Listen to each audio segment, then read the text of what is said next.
There we go. There we go. All right, and we are now kicking off session 7, Into the Desert. All right, it is now shortly after high noon on 5th day. You guys have just cleaned up a mess of bugbears that were coming down the path in your general direction.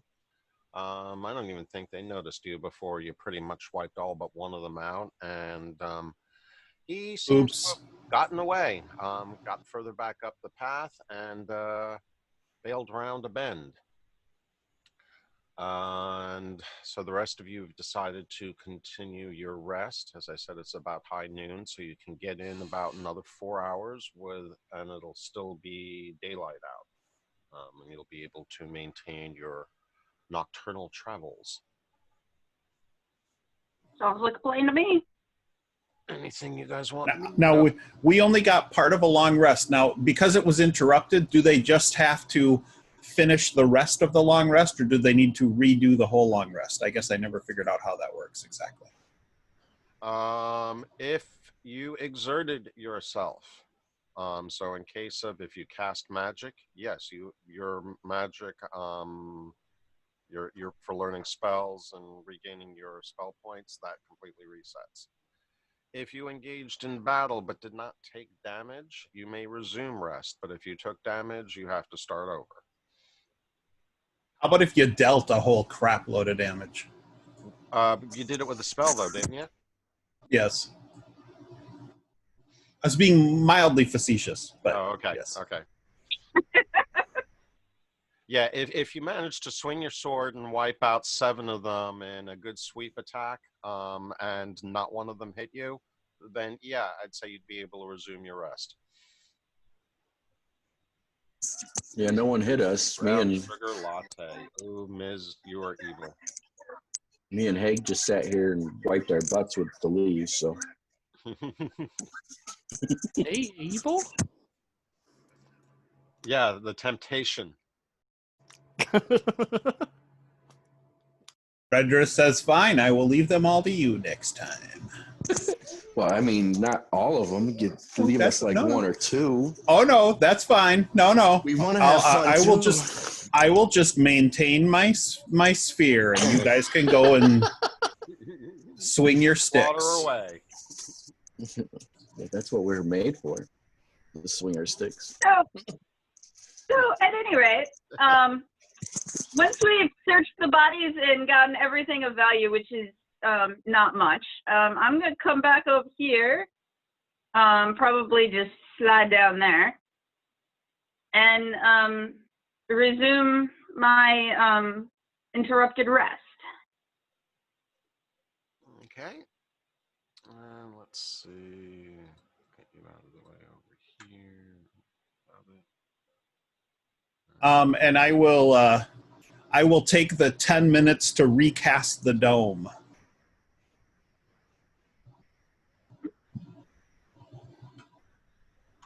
And I'm gonna sleep with the camels. And me and Haig are going to just sit here and wander back off to sleep. Or does one of us have watch? I have my owl up on the ridge. Yeah, it's Redress watch right now. Okay. Yep, so I recast the dome. I'm sitting right in the middle of it, and then I switch my vision and senses up to the owl sitting up on the ridge and just keep an eye out.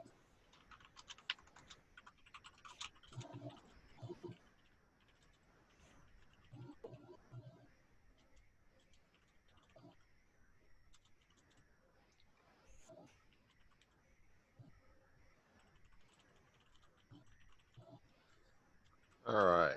So you make it the next 4 hours without any issues, no interruptions. It's still late afternoon. The sun's still kind of high up in the sky. You figure you probably have at least another 2 to 3 hours of daylight. And quite honestly, this is probably the hottest part of the day right now. But you also are high up on the elevation, and the air is relatively cool.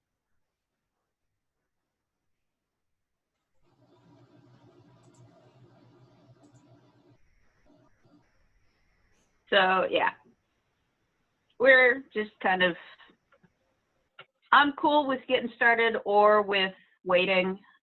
Doesn't bother me either way. What time is it though? Like I It's said, about 4 or 5 in the afternoon.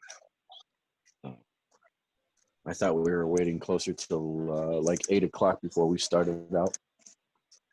Waiting for dark, you mean? Kind of waiting for dusk, really. like I said, normally if you were down in the desert, that would be absolutely appropriate. But I am pointing out that you're high up in the elevation, that the heat is not that unbearable. Oh, that's right. Yeah, so we could, 4 o'clock. We could start out. Why not? And then I'm going to go ahead and trigger a long rest on the combat tracker. Does anyone have anything they want to do first, or any healing stuff like that? I think everyone's fully healed, right? I can get rid of all of the combatants. That's fine. I'll get my level 3 spell slot back, which I could use for Fireball, but I won't unless, unless Varric feels that the bad guys are just too strong and terrible for him. So, yeah. Oh, this is going to be a Nothing. fun ongoing thing, isn't it? Could be. If I don't get myself killed by my own party members. That won't happen. You know what that means. Besides, Just aren't you the one that wait. hired us anyway? That's true. Yeah, so we have some loyalty to you.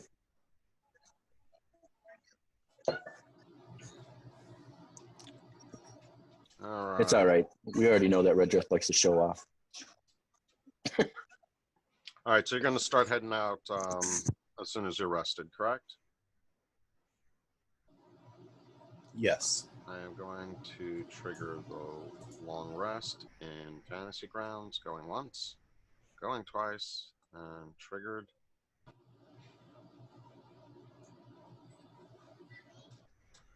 I think that's a new feature. Handing out experience automatically during a long rest. Well, that's interesting. Yes. Not every DM is going to enjoy that. I wonder if it's a setting somewhere. It is. I just looked. It is a setting if you want to change it. No, that's actually good, and make sure that I don't allow it to back up too much. But yeah, end of day is actually an appropriate time to be awarding experience. Yes, it is.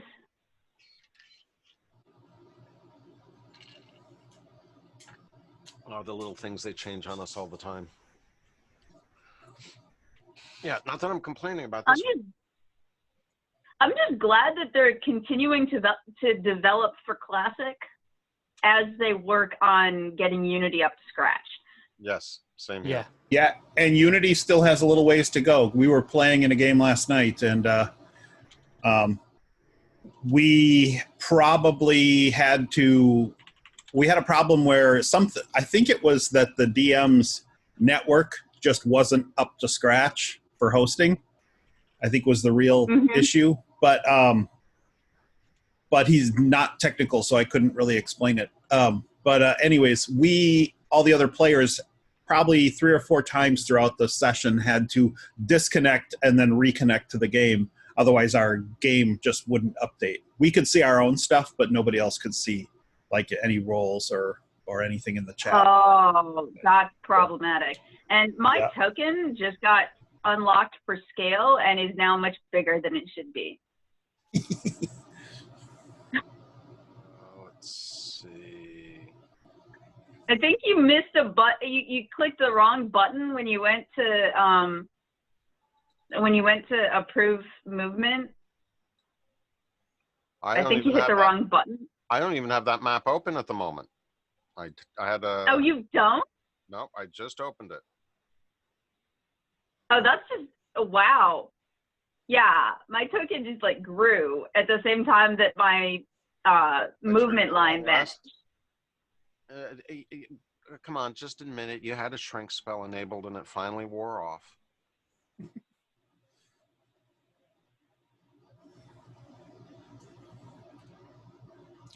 We had our party almost get TPK'd by a Durgar yesterday that changed to 9 feet tall. And he knocked me unconscious with one swing. So Oof. good times. Yeah, a 9-foot tall Dorgar, I could see that being a bit of an issue. Yes. Yeah. Out. Especially when we're all level 1 still. We're on session 5 of the Waterdeep campaign. And yes, we're on like session 5 or session 6, and we're all still level 1. So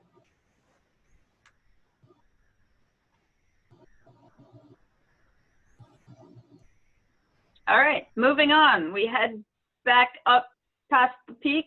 Did we get a timestamp into party chat into chat so I can put it in my notes?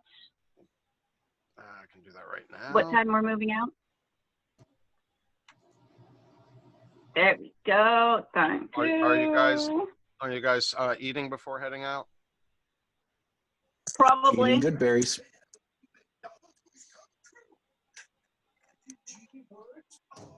The Yeah, magical enjoy cat that berry goodness. is giving us yes. Would you say like good berries would be compared to like Levin's bread? Is that what it was called in Lord of the Rings? Yeah, Lambeth Pretty much. bread. Yeah, Yeah, Lambeth but bread. it's the same idea. Not quite as high quality, though. Hey. Enough to feed a whole man, and the hobbits ate, what, 2 or 3 loaves?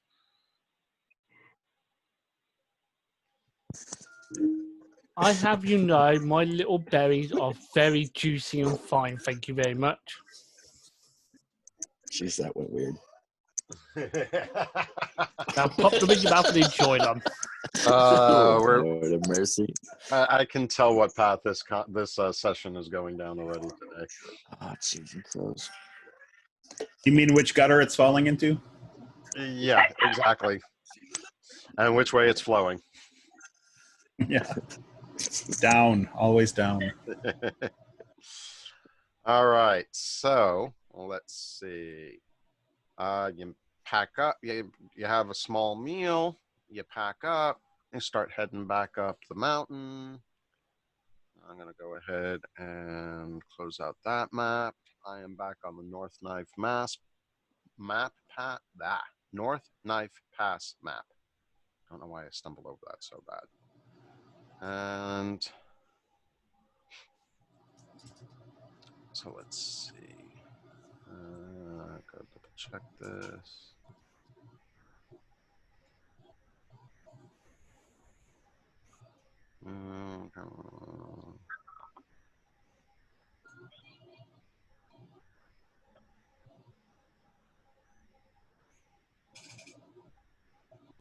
Guess what I forgot to do? What is that? Clear my cache. That can cause problems. Yeah, North Knife Pass is still not loading properly because I forgot to clear my cache. Would y'all mind if I disconnected and cleared my cache and reconnected? No, go ahead. No, go ahead.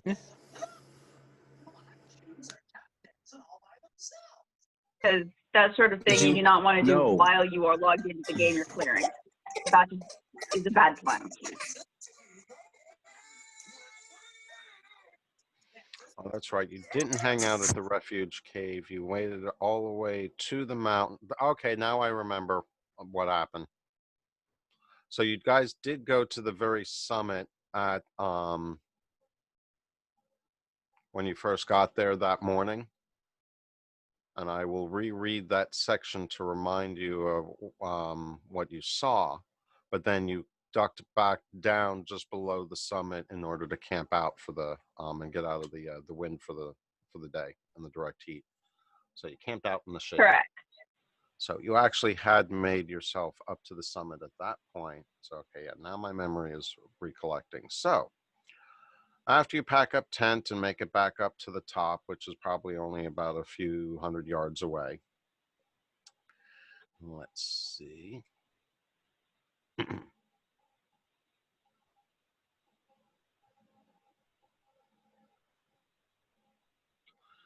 And I do believe I shared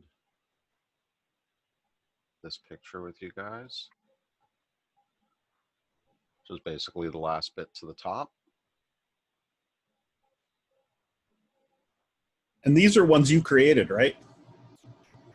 No, that particular one, no, that's a borrowed image. Okay, I was gonna say, holy crap, that rendering is good. Yeah, no, that one is a borrowed image. Although honestly, some of your other ones that are rendered are so good too. They look like photos also. Thank you, appreciate that. That's the Gaia tool, which is really, really cool, and they just updated it recently with a whole bunch of new features that are actually really seem to be meant for game makers, gamers making maps. All right, so, and because of the time of day that you guys are coming back up to, it applied in the morning when you first got there. And it's not quite as much now, not as bright because the sun is just a little bit higher up. But returning over to the overland map and the big purple line that I mentioned earlier, in that direction, you can see something reflecting off of the sand. Not as brightly as you noticed this morning, but there still is definitely an object over there that is highly polished and probably big enough to catch the sun even at this distance. Now, a reminder, if you go back into campaign play in the Discord channel, you'll see the view of what basically you're looking at in that direction. And pretty much everything around for about 180-degree angle left to right. Kind of south, west-southwest to east-northeast. And in that image that you have in the campaign play, whereabout is the shiny thing? Okay, and that's just the thing is that beyond that first set of dunes that you can kind of still make out there, distance beyond that point is almost impossible to tell. Because Okay. there's no distinguishing features, there's no sense of scale that you can tell Okay. where things are. So, But the shiny is happening way out there past the dunes, right? Exactly, way out there. I mean, obviously at least 5 miles, probably more like 20, 30, possibly as much as 50 or 100, maybe even further. You can't tell. But that purple line represents the direction in which you see it coming from. So it may be along that line, it may be beyond that line, but that line represents the direction you see the reflection coming from. And you can see enough of the Sand Voyager trail below you. And it's noticeable because you're guessing about, and you can make a better guess on scale because this is still close to the dunes and close to the mountains. But it looks like roughly about every 5 miles, there's some kind of reflective bauble that's been posted on, put on the top of a maybe 8 or 10 foot post. And you can see one that's been mounted right here at the top of the mountain, so that's why you can tell how much detail it is. But apparently it marks the Sand Voyager's trail. You see probably about 2 more going down the mountain. And you see it right as the path turns, and it looks like it turns in the direction of that arrow, as you can see on the map there.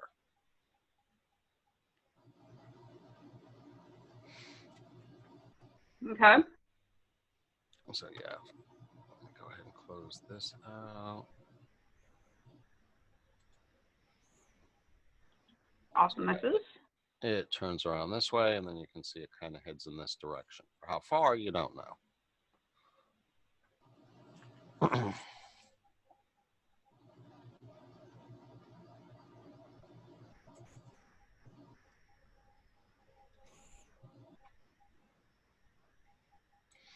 And then the one other thing I would Let's just get moving. the 2 other things I would point out is that, yeah, it looks like there's no water moving forward from this point. And even though the path does look wider and not as rocky as climbing the summit on the other side, it still is downhill, and you'd be putting all your weight on the shoulders of your mount. So you're kind of still at a point where you have to lead them down rather than ride them down. But you should be good once you get back down into the dunes. Yeah. Sounds good. Let's get moving. Rolling, rolling, rolling.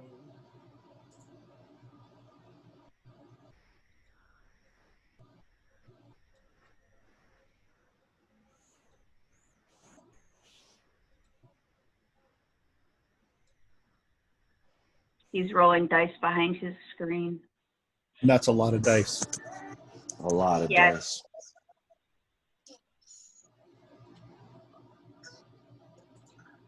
Okay, so Varric, Yep. if you want to grab Haig out of the character selection screen, that'll give you access to when it's Haig's turn. You can hit the end turn button and it'll actually do something. You should grab them out of the character selection thing. Yeah, when I hit the character Yeah, selection thing, it only shows. Oh, there he is. I see what you're saying. Hold on. Yep, because he cleared ownership for you. Yeah, good. There it is. Okay.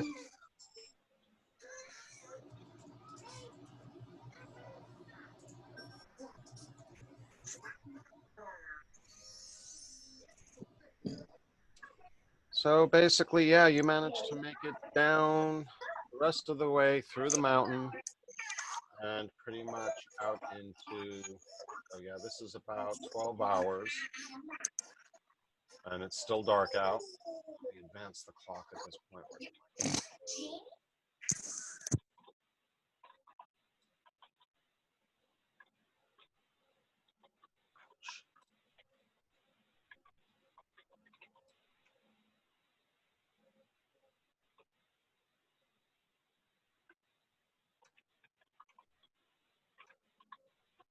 And by the time the sun starts rising, it's been a relatively easy journey because you've been going downhill. You got really soft.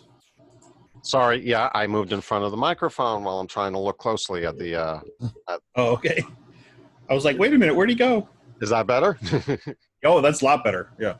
Yeah, directional mics are really sensitive. You only got to go a few inches away, and they're just like across the room.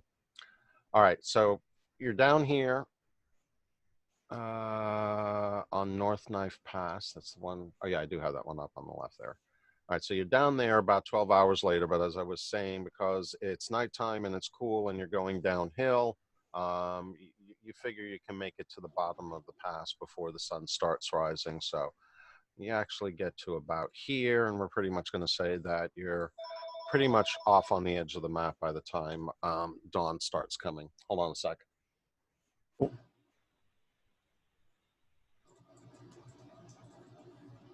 Okay. Yeah, at which point we probably want to set up camp with the hut. Yes. Yes, because today it's definitely going to get hot. You've descended a good 9,000 feet since overnight, and you've definitely feel even the nighttime air get warmer. But otherwise, it has been relatively uneventful.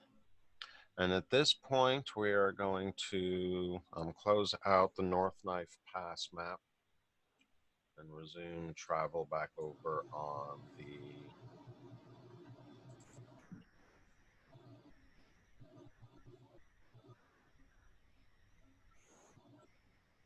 overland map.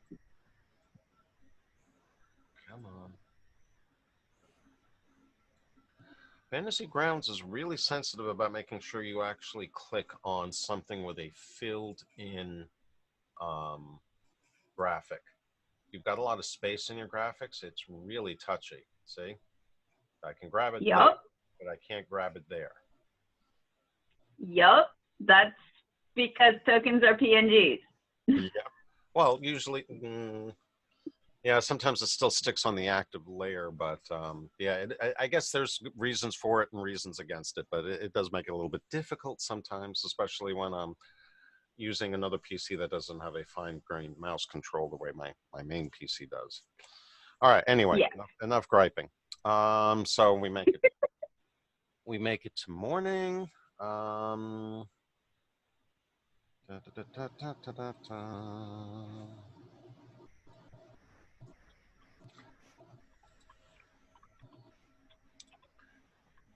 You're casting your hut, right, Redreth? Yes. And that allows you not to be seen from the outside, if I remember. It allows, yes, it is colored. I can set the color, so I just set it to match the sand. And I would assume we set it in a valley, so it's not like on top of a hill. So therefore it's difficult to see. It's between the sand dunes. And then I will have my owl go up and just sit on the top of the sand dune for the evening and keep an eye on stuff around us.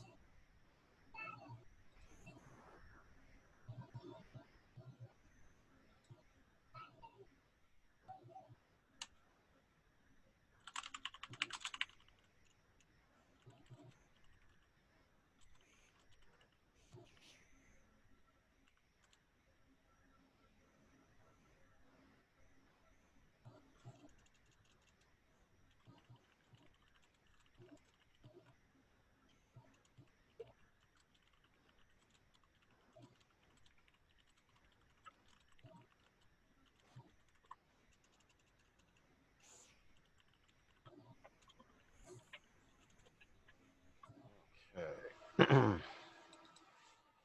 Well, now let's see. You probably get to have some more exposure here. So let's see.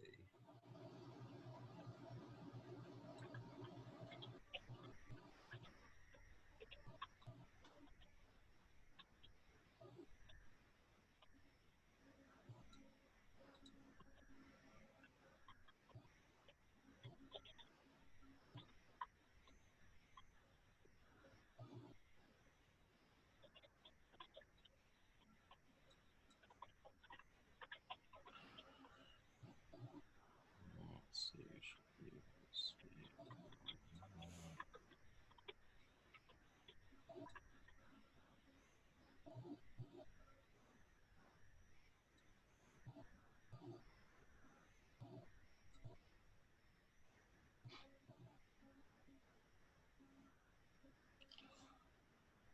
All right. And last but not least, I'll close out some of these windows. Not that anymore.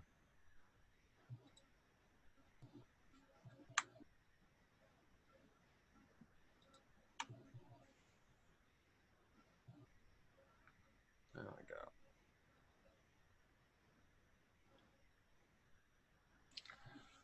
All right. So, one last thing I need. Where is it? Where is it? Where is it?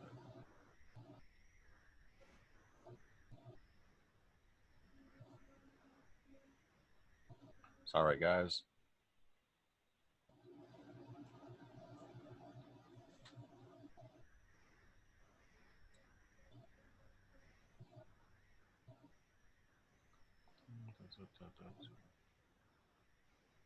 There it is. Those evil, evil tables that took me forever to create.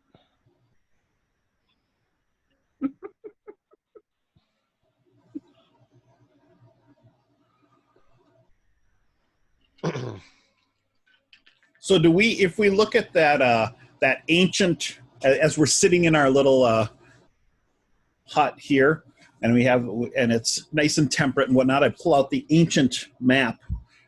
Do we have any idea where we are on there? I'm assuming north of the dragon scaly looking thing, which I believe is the mountains.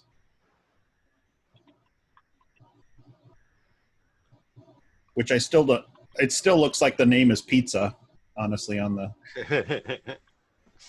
thing, even though I know that's not right. But I'm sure you will begin to start figuring more of that out. So let's see. That's the player scroll map. Let me share that guy back out to you guys. No, not artwork, but maps. Where are you? Sphere of power. And that is. Is that it? Oh, that's not the right one.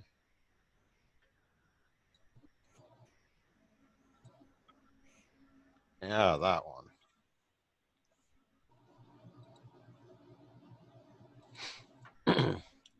That map, right? Yep.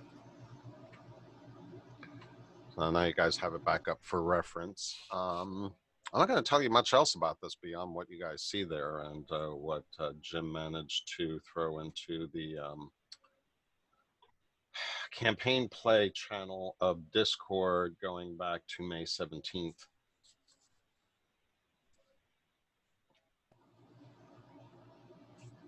Actually, I need to give you another inspiration point for doing that.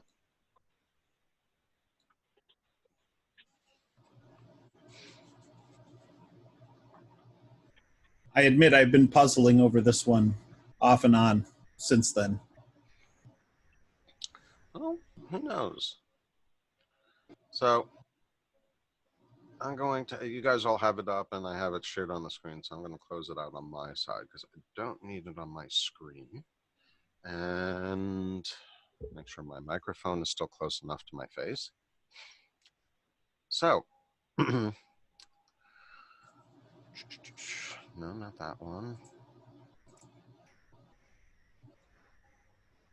Where the heck did it go?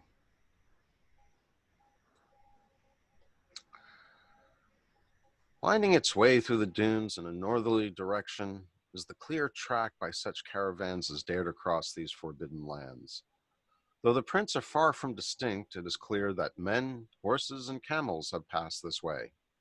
Some of these travelers seem, as you, to be penetrating ever into the heart of the desert. Others have been heading toward the dust wall. Is the dust wall what we just came over? Yes, that's the name of the mountain range. Or what, how the locals refer to it anyway.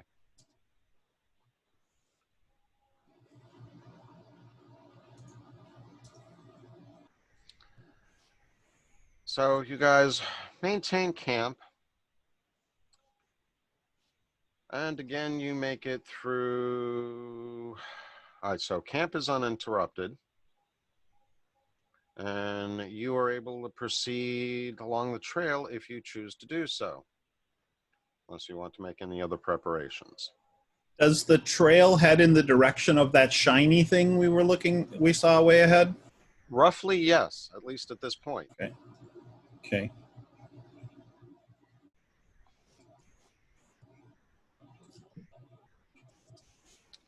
And so let's see, resume.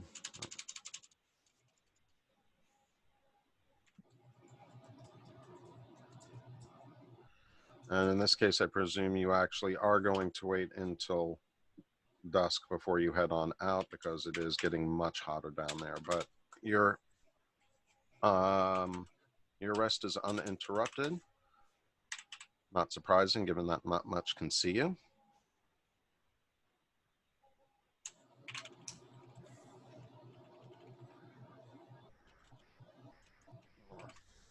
Rest. And let's see, so what was that? I will get a little more fluid with this, so I apologize for the movement speed. But yeah, we are not meant to waste a lot of time just running through the desert, though the characters are supposed to feel the onus of the desert.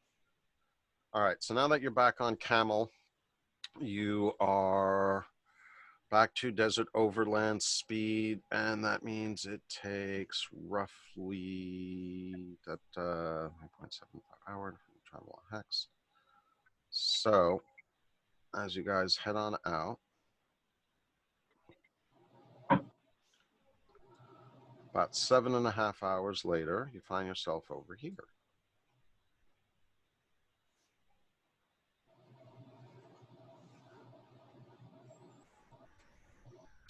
Are we still on the North Knife Pass map? No, we are not. No, we're now on the overland overland map. map. Oh, okay. I will go ahead and reshare I was that. like, oh, I'm okay. Like, oh, I'm not seeing anything here. Sorry, I forgot about that. All the Very stuff good. that was exposed just turned black.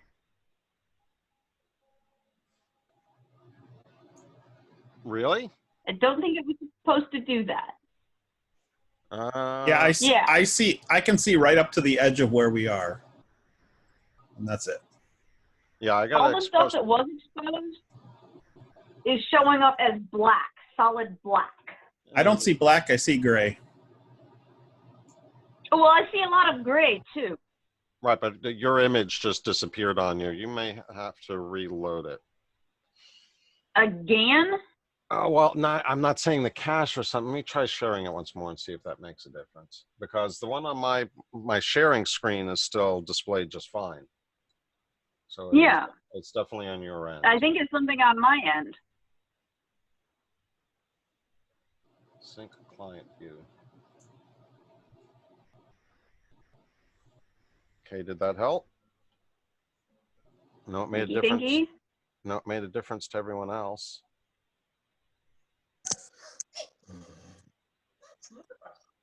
This is a very long, skinny map, right? Yeah. Yes, it's a very tall, skinny map. It says overland map. Yeah. I was just trying to pull the whole thing up, and I see I have to make it super skinny to pull the whole thing up so I can see it. Yeah. Very good.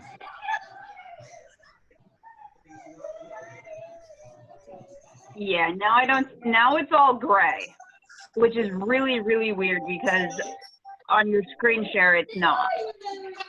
Yeah, you can see them exposing the area as they're coming around.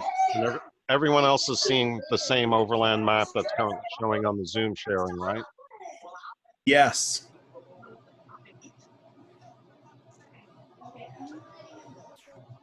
Yeah, you might just have to zoom in on the Zoom so you can see the map, unless you want to try to reload again. Yep, that is exactly what I see. Yeah, I think you need more memory in your computer, Alex. I don't think I need more memory in my computer. I think Fantasygrams just needs to work properly. Yeah, I'm going to guess it's something to do with either network or memory or some other limitation, because I think the rest of us are doing okay. That's really strange. Oh, It could be my map. My Fantasygrams is a month out of date. Oh, that could be I it. haven't updated it now. I had to run I ran an update right before we started. Yeah, I run an update every week, usually on Wednesday or Thursday.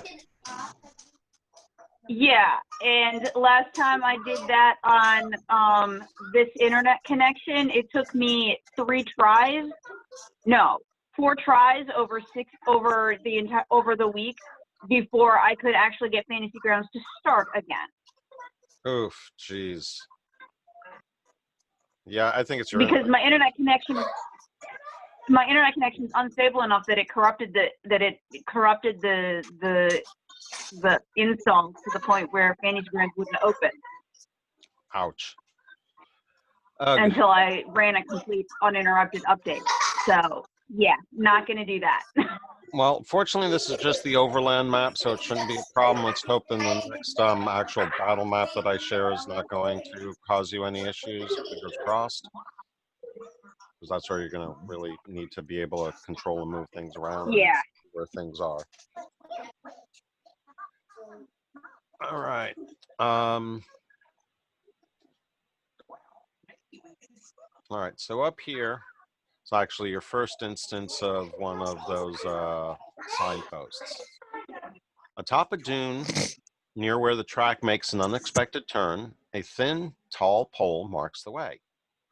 A wisp of colored cloth is attached to its top as a banner, and silvery bangles hang just below, reflecting brilliantly in the moonlight when stirred by the breeze.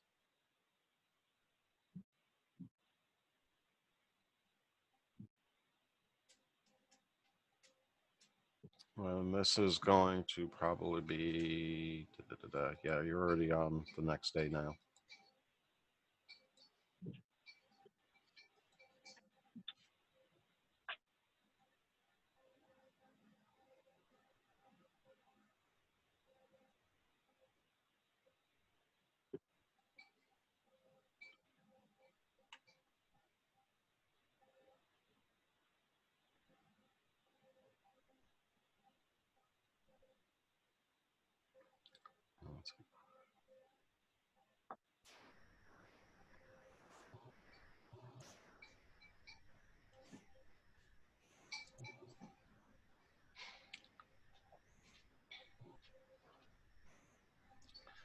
guys make camp for the night or for the day.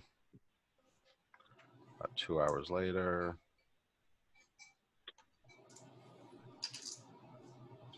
No, not that one. Grab the thing I want to grab. There. That's about where you make camp.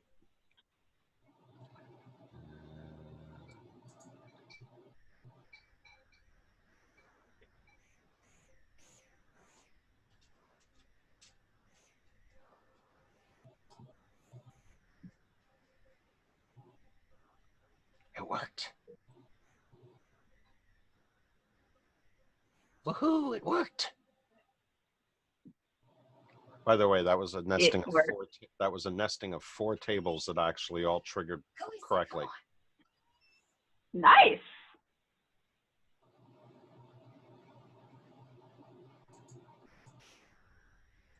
How to interpret the results.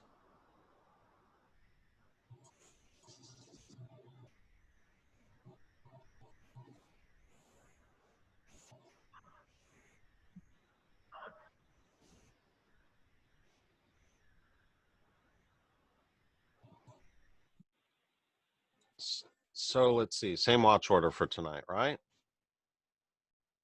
Yeah, I think that's Yeah. kind of our standard watch order.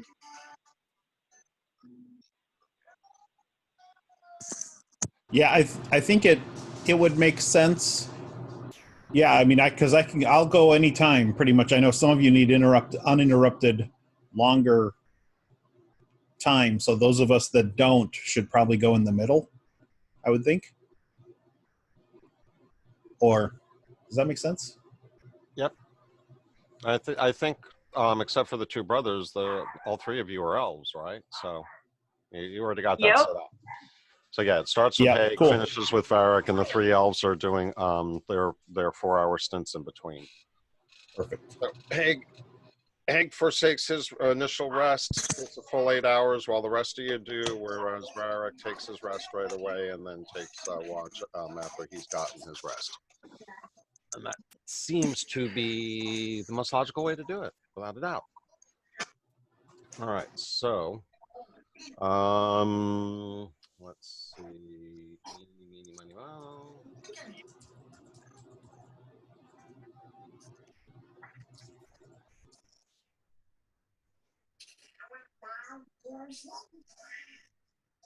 And I have the owl on watch up top, and the hut in a little valley between a couple dunes.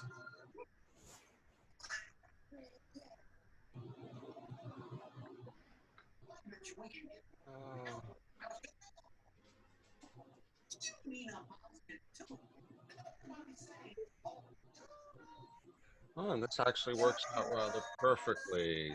So, Mrs. Watch.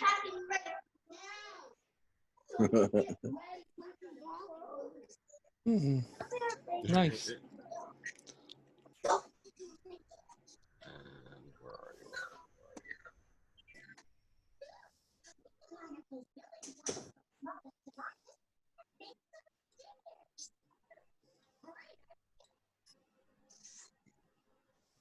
No, that's not what I was trying to do. Did I change the buttons on me? I think I did. Possible. They do that on AO. occasion. I can just do it. That works.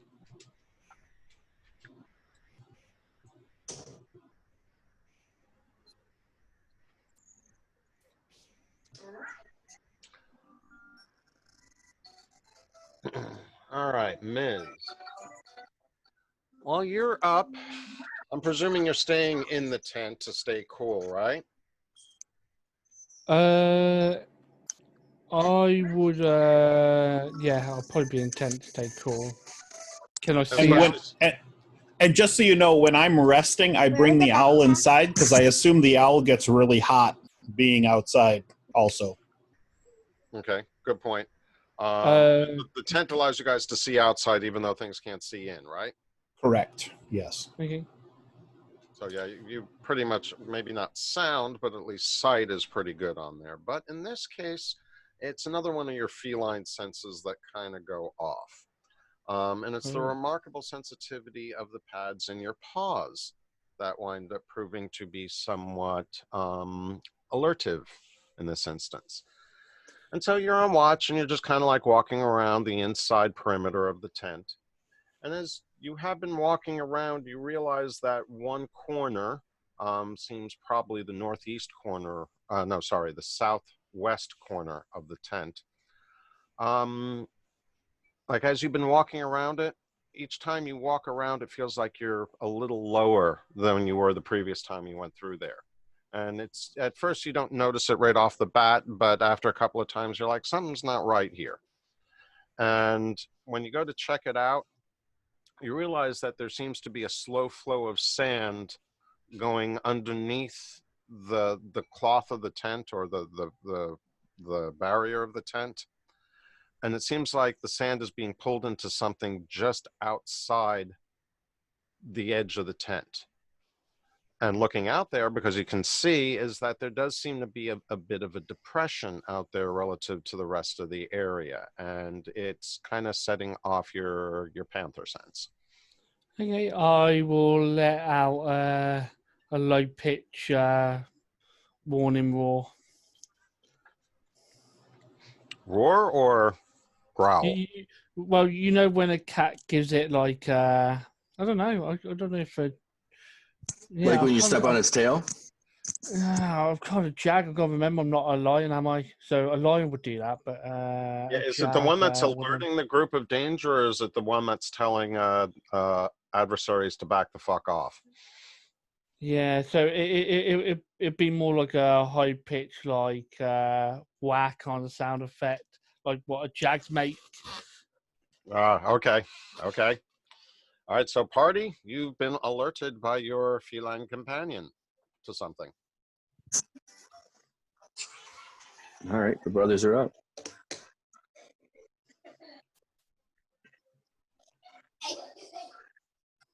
And what I'll do is I'll be near the area where it looks odd, and I'll be hunched down, but pull in that area so they can notice something going on in that area.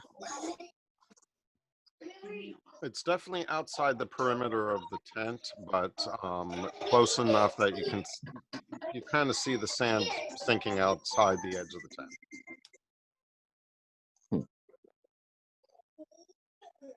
And We don't know what it is. There is a slow flow of sand, not unlike an hourglass would.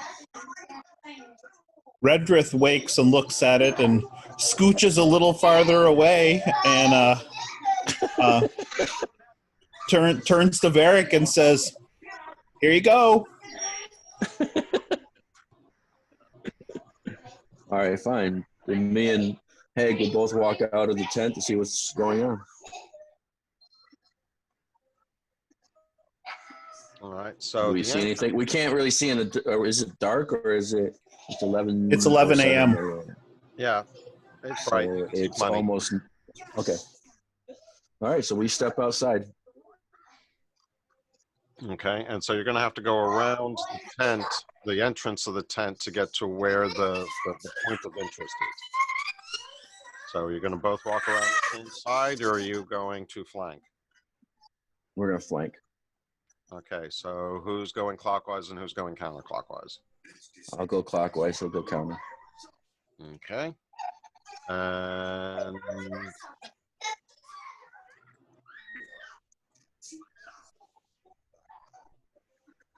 oh boy.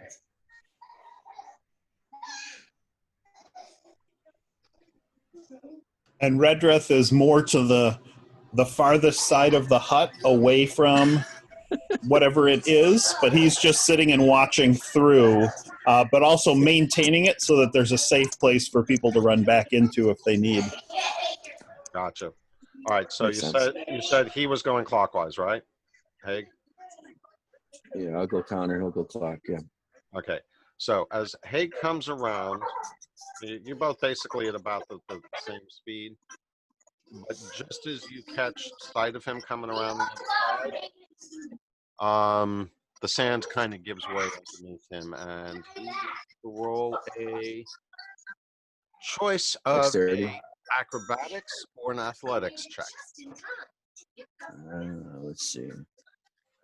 Acrobatics. Or My guess is athletics is better for him. Yeah, 7+. Yeah. In the tower. Not necessary. You will know the result of this. Oh shit. Yeah, that ain't gonna do it. No. All right.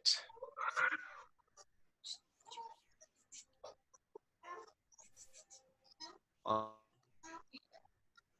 we're rolling great today.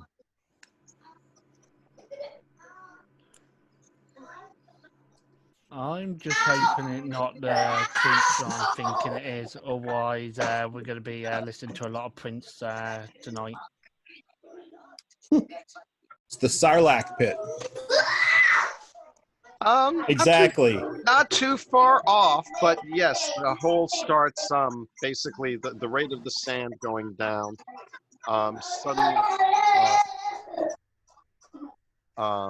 Suddenly bursts forth quite quickly as Hig's weight becomes too close. And he's unable to avoid it and is now being pulled into...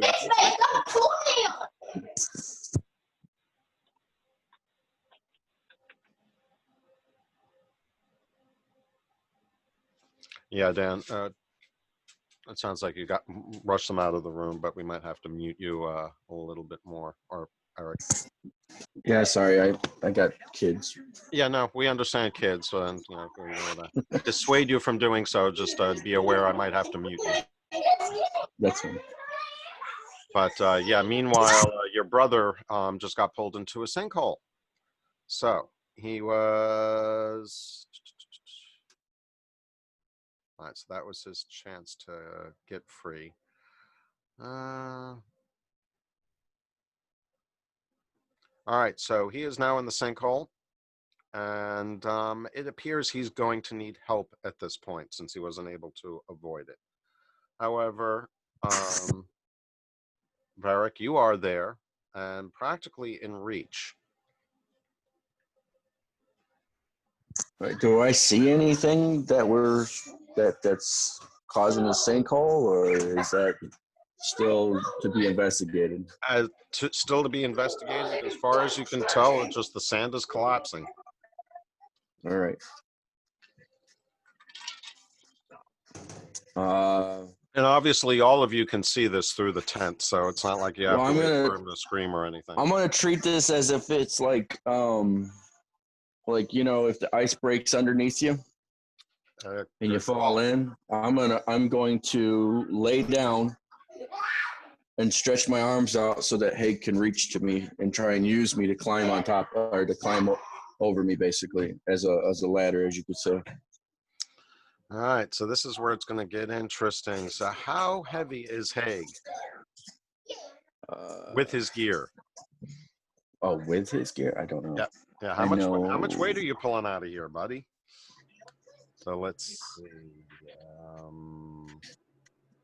Notes, if I remember right. Yep.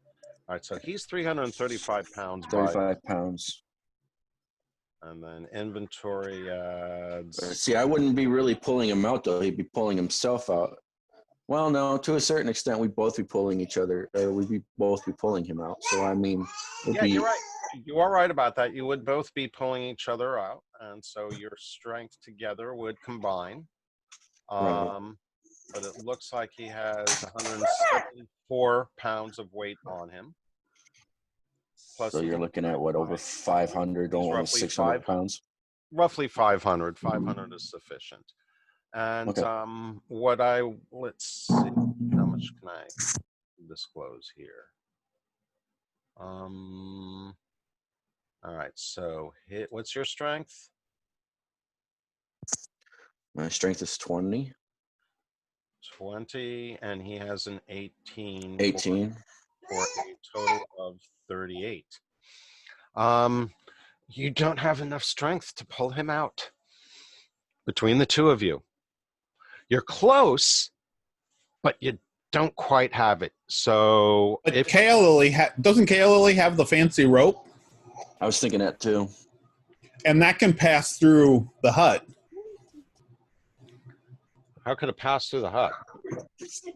So It can pass out of the hut. Read the description of the spell. It says that creatures and objects that start within the hut can pass through without a problem. It's only spells and magical effects that have an issue. And the originator of the hut must remain within or it dispels. So that works out rather nicely. Okay, so you could throw the rope to him. I'm going to give you that one. Now just make sure you don't roll a 1. No fumble. What am I rolling? 20-sided, just don't roll a 1. Just don't roll a 1. Alrighty. Woo. It's not a 1. Not a 1. All right, so you get the rope to It's him. not a 1. And once again, for Haig, roll just to make sure he doesn't get a 1 and completely poofs the rope catch. All right, what kind of roll are we making here? It's a die 20, making sure he doesn't fumble it. Gotcha. Yeah. No, Not you a know, Rope successfully tossed and successfully grabbed. So Kaeli can now, she obviously has to get on the same angle as you, which shouldn't be too hard, and still stay within the tent. And let's see, her strength is another 15. And I wouldn't say just barely, but with a bit of effort, the two of you, with Haig's own strength, trying to pull himself out, you're able to pull him out. But that thing was a bitch. It's almost like the sand was sucking him in, literally. And as you pull him out, you notice the sand still continues to flow, but given a few seconds of observation, you notice it slows and stabilizes again, basically becoming yet another, a reset version of what was already there. In other words, you now know you want to stay away from these things.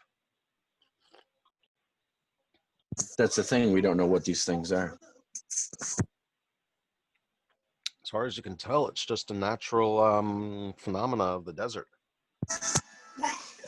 Okay. There doesn't seem to be anything organic causing it. Hell, you haven't come across anything organic yet. It's just been all sand. I'm just waiting for you to go hit a purple one or two.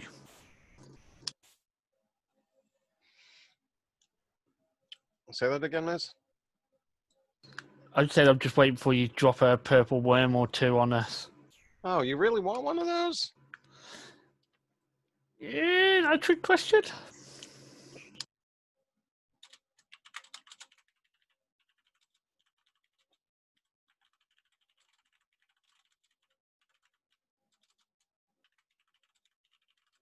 I heard it tastes great with barbecue sauce.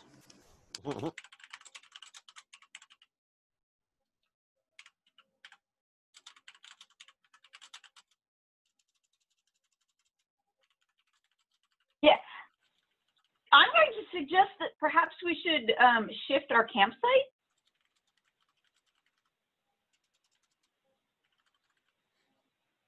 Yeah, that's fine for me. It's not too hard for you to move that tent, is it? Right, just takes 10 minutes to recast it. Or, yeah, isn't 11 minutes. 11 11 minutes, minutes. because the normal casting time is 1 minute plus the 10 minutes for the ritual makes 11 minutes. Oh, okay, gotcha.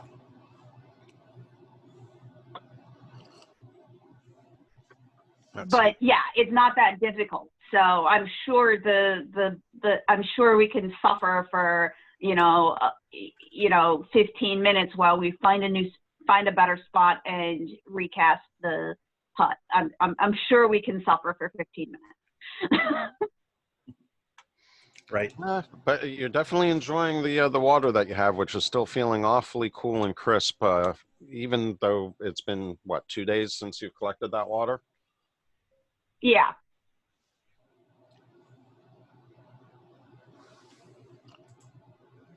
All right. So that was your first instance with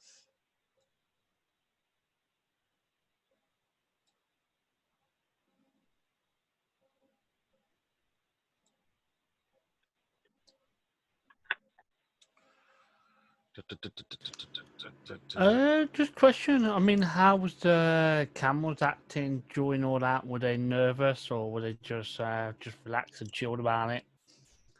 they seemed unfazed. Sound like typical camels.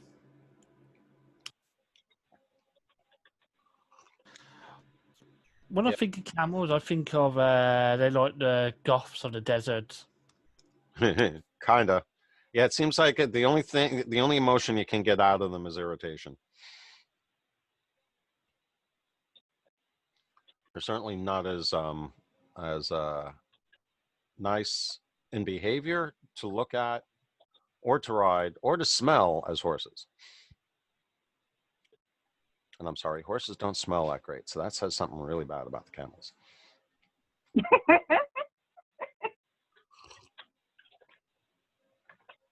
All right, so that being said, there is successfully no additional issues for the rest of the afternoon. Yeah, good point. Thank you, Alex. Would everyone clear out their effects, please, from their combat tracker? Anything that's not actually present.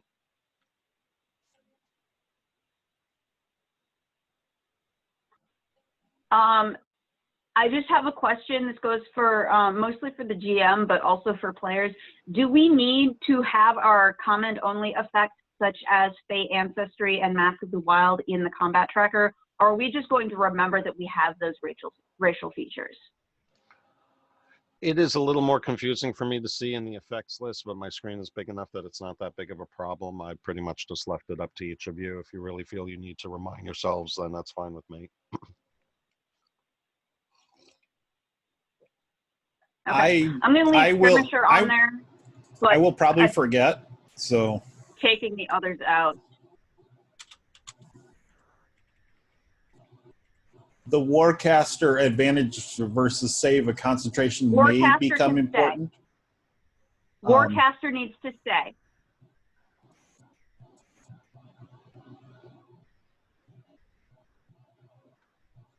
Yeah, so the other one, no magical sleep and versus charmed, those seem less likely. So Well, yeah. there's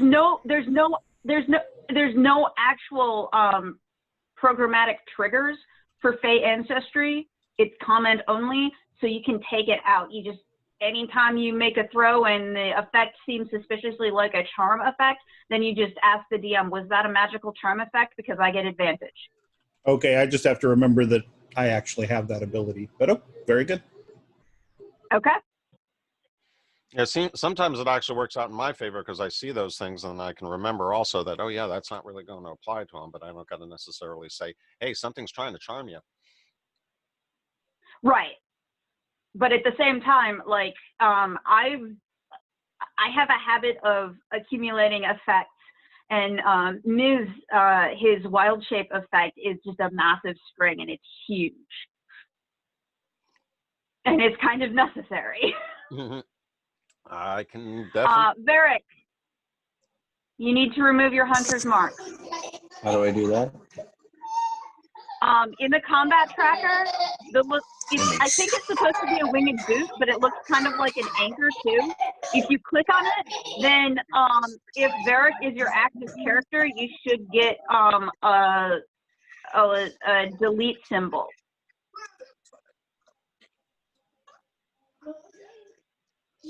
There, did that work?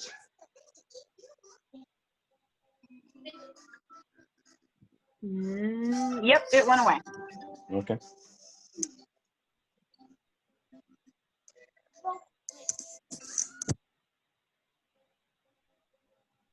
Oh, look like Keith is organising a picnic for us for all those lovely rolls.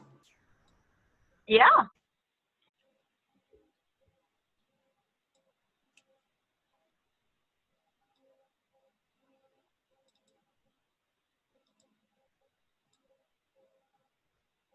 Oh, nice. Our camels all have different hit point totals. Nice. Yeah, that's my fault. I keep turning into a vampire bat in the night and keep having a little snack.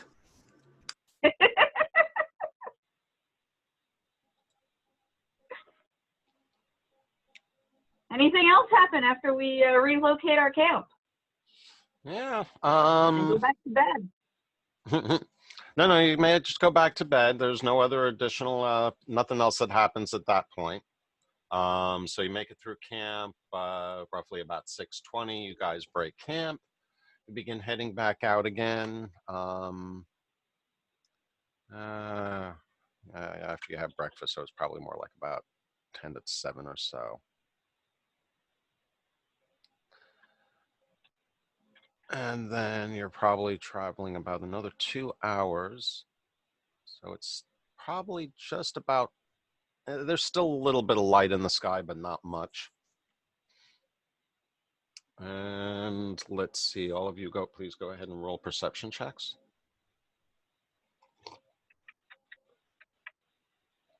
Tower open. Open, I'm just looking to see who perceives this first. Not me, apparently. I rolled a 1. Oof. That's not like our ranger. Hey, the camels were acting up, and I'm the one leading the string. The first roll, 18. I accidentally double-clicked on the mouse. Apologise. Yeah, that happens to me sometimes too. Man, I can't roll for poop today. Well, basically, you and Redreth notice about the same thing. So up ahead in the distance, coming towards you along the path, you notice 3 figures initially in the twilight. Given, what's the range? Traveling through the desert. That's absent distances, judging distance. Twilight.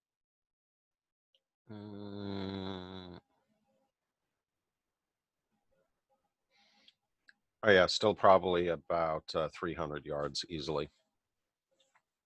So you see 3 figures apparently on horseback that are riding in your direction. They're not casual, but they're not charging. Anything you want to do based on that information at the moment? Stand out of the way and let them go past and see what happens. Okay. Anybody else?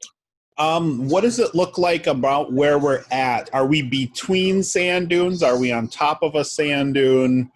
Is the trail around them or between them or over them, or what does it look like? You are pretty much traveling atop of sand dunes. It's where the markers are placed for visibility. So they obviously have seen you at this point. It's probably too late to actually hide yourselves, so perhaps you could hide your numbers. But obviously you're not going to all disappear. But yeah, there's probably a few small dunes that 1 or 2 of you would be able to take refuge, and if you're lucky, be able to avoid them having noticed the exact count of people. So you want to hide? No, not at all. I'm just getting a feel for what's around us in case things go south. Oh, I see what you're saying. Coverage. And yeah. Oh, well, and I say Varric, and then I just gesture to the guys ahead of us and cross my arms. Just because everything comes at us doesn't mean we need to fight it.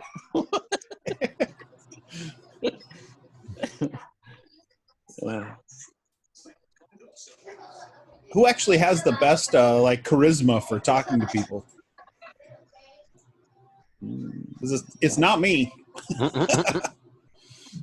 That looks like Barrett with a There you go. whopping 13. He's the only one of us with a positive modifier. I'm negative 2. Are you serious? You're negative 2? Uh-huh. Hey, No wonder you just threw. negative 3 modifier for his charisma. So. I was going to say, you felt my negative 2 this entire time. That's true. That's true. No wonder you threw just a fireball and then just kind of, whatever. Exactly. That's my method of interacting. That's awesome. That sucks so bad.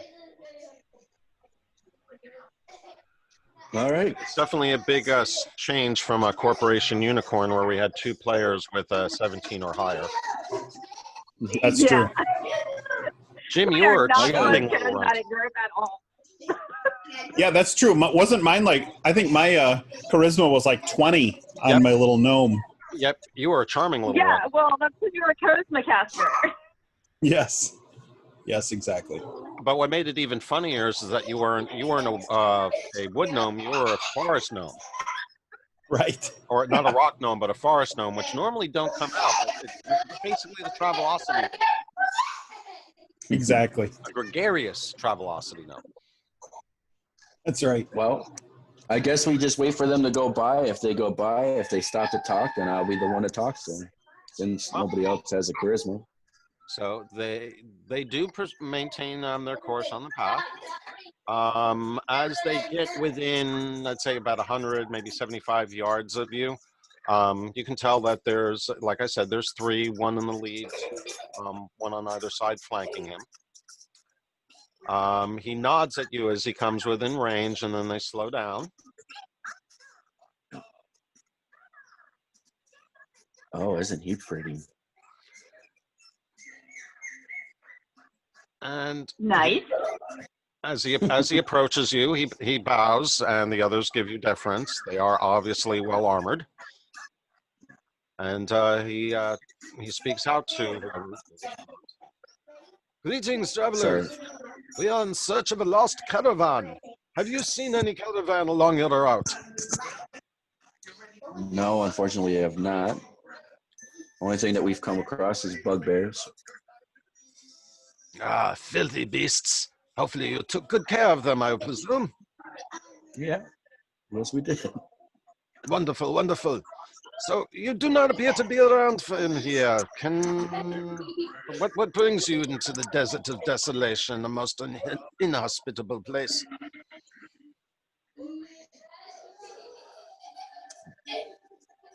We're telling that we're on the quest, obviously, so I know that we're headed somewhere. To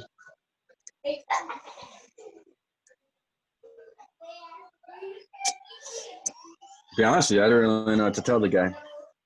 Anybody else want to say anything? Because I don't want to give away what we're doing, because, I mean, we don't, it's not really their business, but we could tell them we're doing a quest for, what was that dude's name? That main dude. I mean, I would talk to him, but I don't think the rider want to hear impersonation of Charlie said. Right. What was the name of that dude's name? The wizard there. Aman al-Raqib? Yeah, thank you. That's the name. So we'll just let him know that we are running an errand for Aman al-Raqib. I'm sure he knows who that is. He looks at you quizzically as you mention the name. He says, I've heard that name on the wind before, but more power to you. May you seek your fortunes. One of his companions, though, seems to be getting a bit of an evil eye. Well, not an evil eye, but a distrustful eye. And seems to be glancing back and forth between the 2 Goliath brothers. Oh, jeez. And he actually steps forward and grabs onto his hauberk, saying, Sir, they're twins. And he holds them back. You guys going to do anything? Now, who holds him back? The The main leader. rider holds The him leader back? holds back his guard. The guard Redrith, puts his hand on his hauberk. Redrith speaks up to the guy who is the center, the leader guy, and says, I'm sorry, we weren't properly introduced. My name's Redrith. Can I ask what yours is?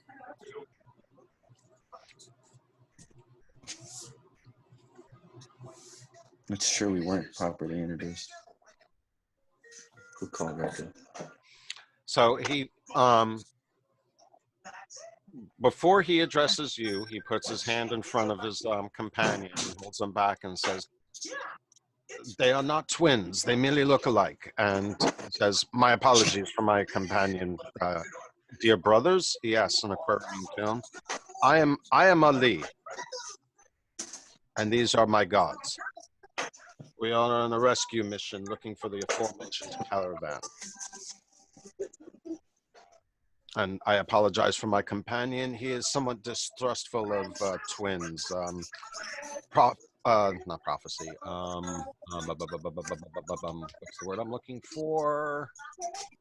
I'm saying this is DM. He's not saying it. Right. Omen? No. Cultural. Superstition? Yeah, kind of, but not superstition. Taken a little more seriously by them. Is he? Do I see? Is he a human? Is he an elf? Is he a something? Looks human to me. Yep, most definitely human. Okay.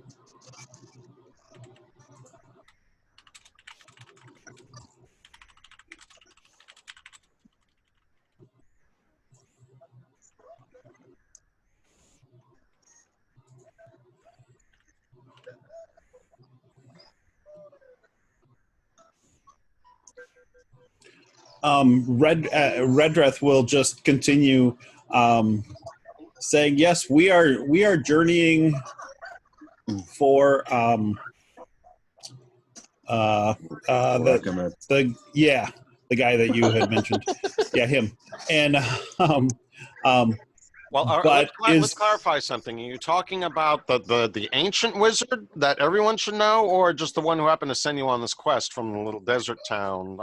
Just the one who sent us on the quest. Okay, just Right. being clear. Yeah, to say we are just performing an errand for him. But if there is any way we can help you with your search, we would be happy to. Amen. There you go.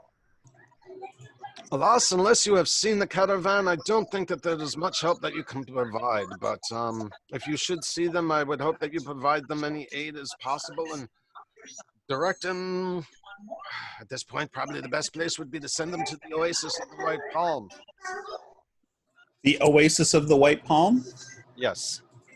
Okay. Very good.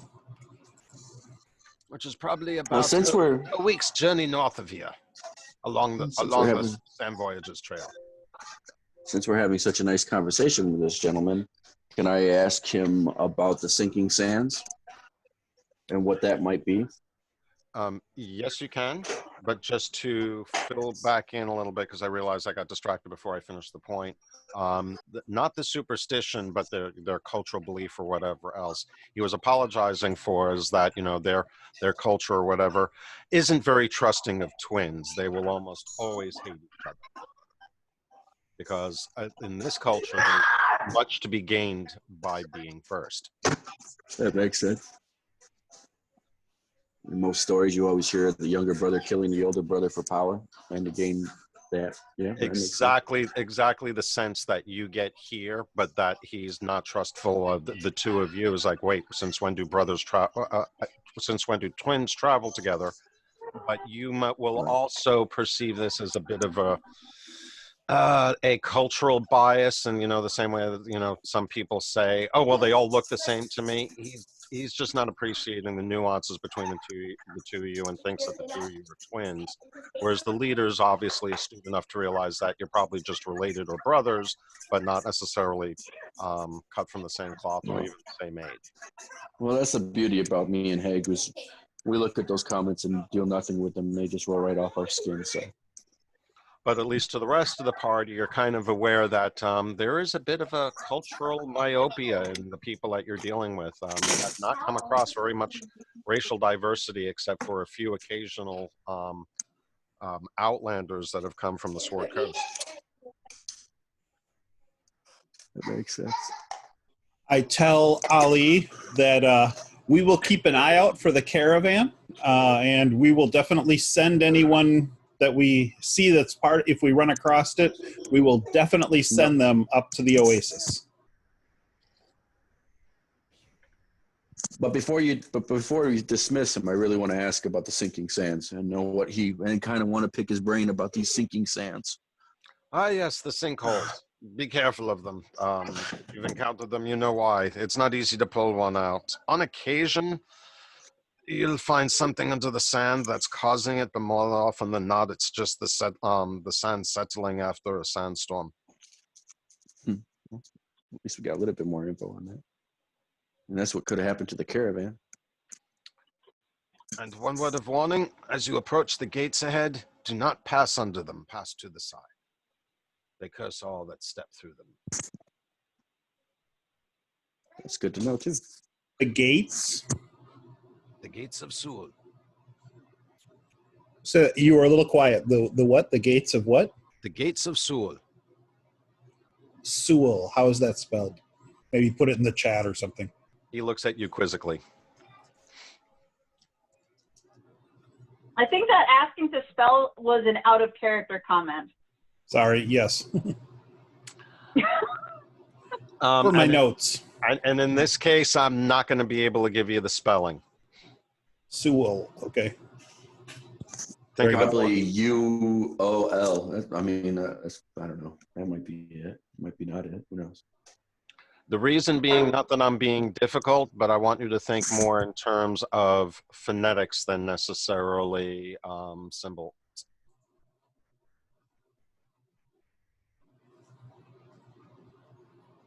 Does that make sense? Because he's referring to the map.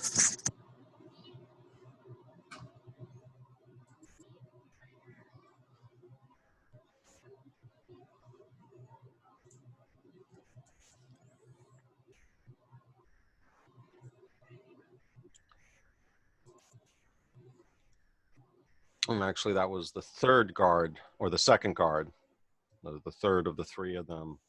So Ollie spoke mostly to you. The one to his left was the one that was suspicious of the brothers, and the other one was the one that issued the warning about the gates.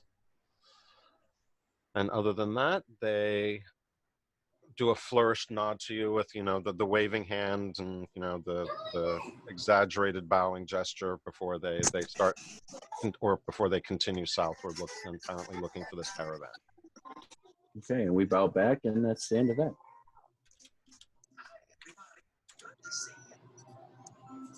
And let's see, so it's probably about...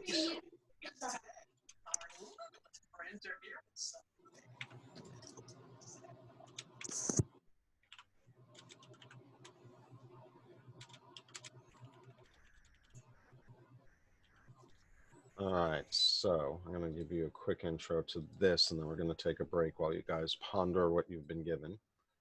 So, back on the overland map, if you travel a little further, you're going to see a little bit more.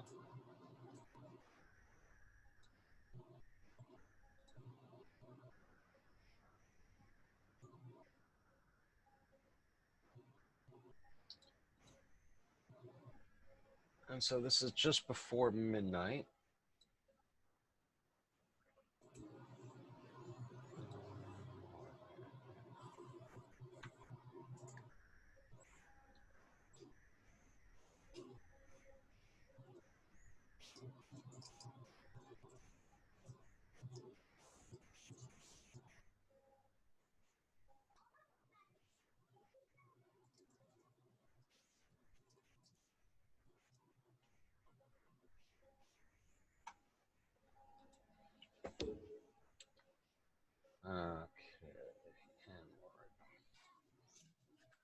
So once again, the sun or the moon does you some favors. So my apologies, this is not a nighttime picture, but you should still get the point.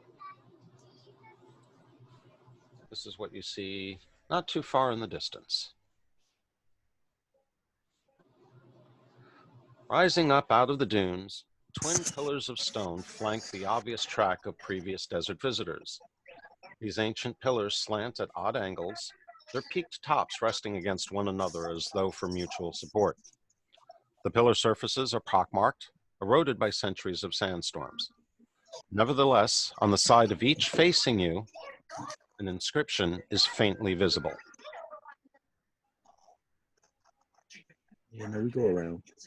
Interestingly enough, the trail only leads between the pillars and contains both horse and human footprints.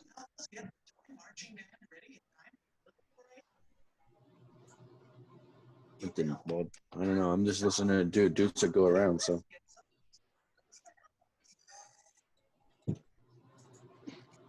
Yeah, you said go around, but it doesn't look like anybody else does. yeah, but we're not also from here, so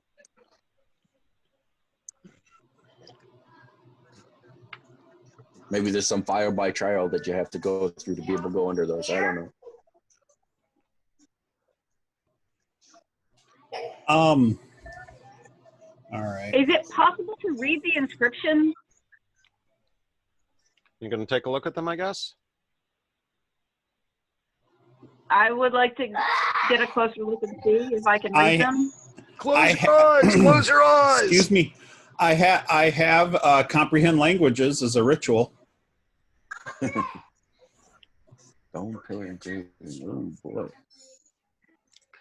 And with that, I will now take a 10-minute break. We'll meet back up at the top of the hour. You have a little time. More script. I'm so excited. Oh my goodness. Comprehend languages does not work in this case, and you'll understand why as you start doing more of these. Ah, You haven't already. bah Yeah, humbug. But you Where's already the have some of easy these, answers for all these?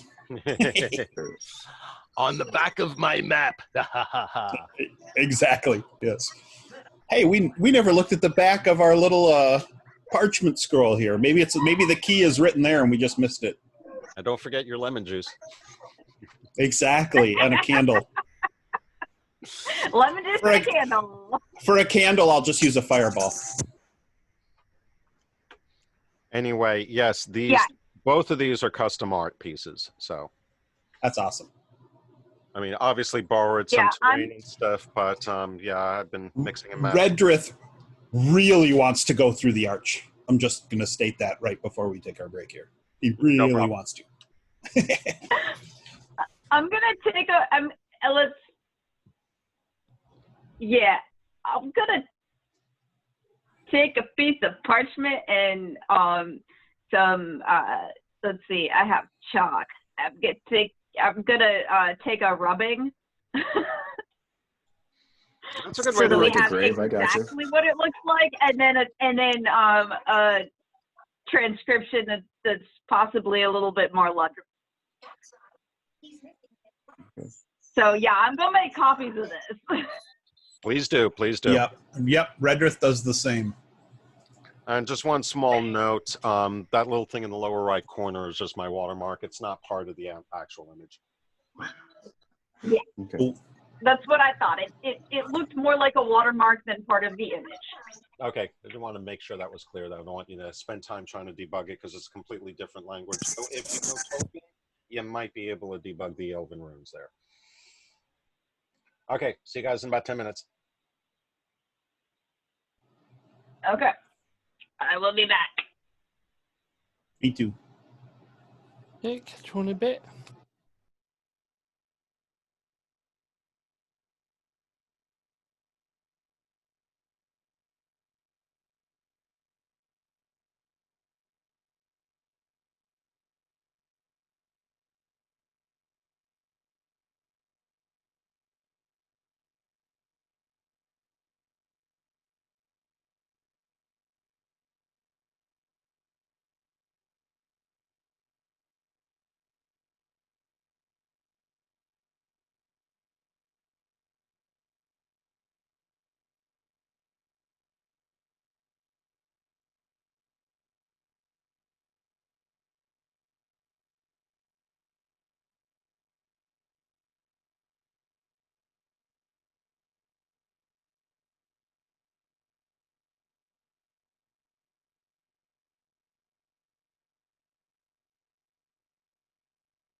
Okay, I'm back.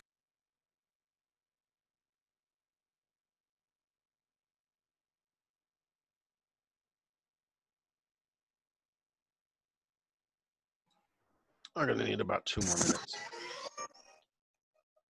That's cool. I'm working on the puzzle. I'm glad you're enjoying them because there's going to be more. Oh, this is awesome. I'm having a lot of fun actually creating the engravings too. Yeah. Yeah, GIMP has been really cool for doing this kind of stuff.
All right, sorry, I had to change a diaper.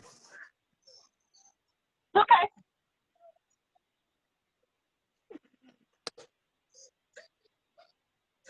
I'm not sad to be past that point.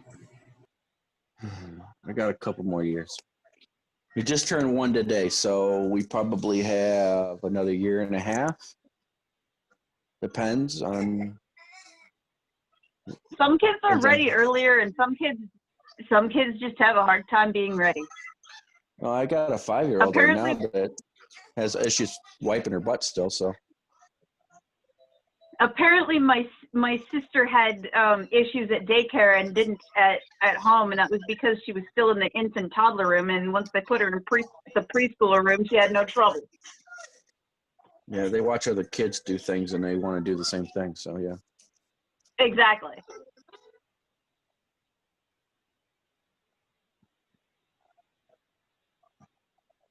For him, though, it's going to be a little different because I got 2 girls and can't really watch them go to the bathroom because, you know, girls and boys don't use the same equipment. Exactly.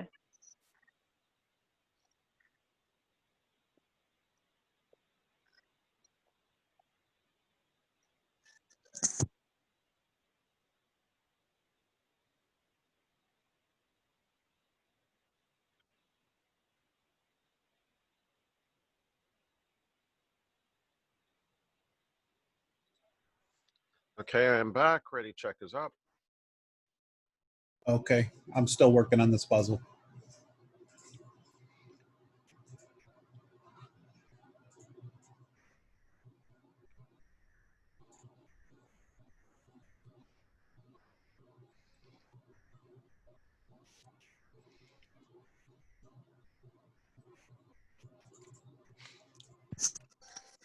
And we just need one more. Is it you? It doesn't tell me who's still available. I know I got No, the, it doesn't. But did you click it on your client view? Right, that's what I meant.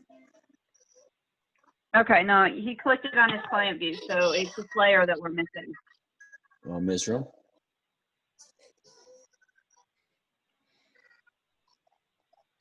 he's probably not back yet. He's probably putting brown sugar in his coffee. Round 2.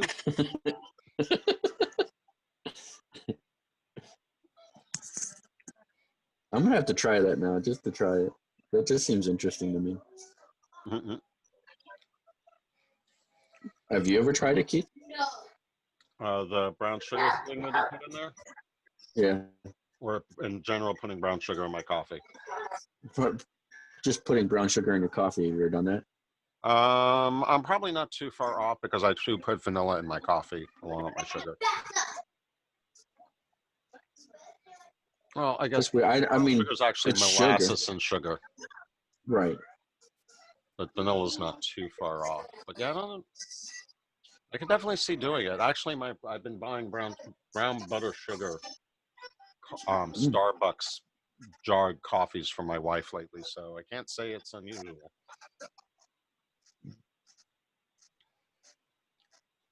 It's unusual for me. I just never heard of the concept.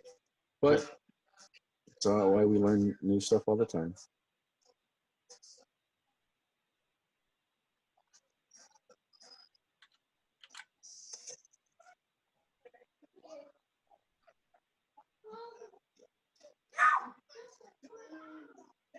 I'm back. There he is. Then I think we're all here. Yep. Let's go ahead and check your ready button. And also, just so you guys can connect for future reference, I threw some of the images into the campaign play channel in Discord, including the inscription. So actually, hopefully it'll provide a bit of a visual history of what's going on. All right. Well, so. I'm definitely not smart. You know that Sam picture you put up? I'm like thinking, why I'm seeing keep background on my fancy ground screen and why can't I access anything? And I'm like, it's a picture. And I just slowly drag the picture out of the way. I'm like,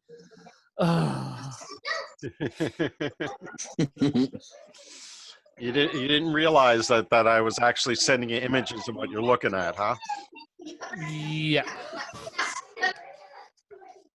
I guess they're believable images if you think they're coming from Microsoft. I'll take that as a compliment. Thanks, Tony.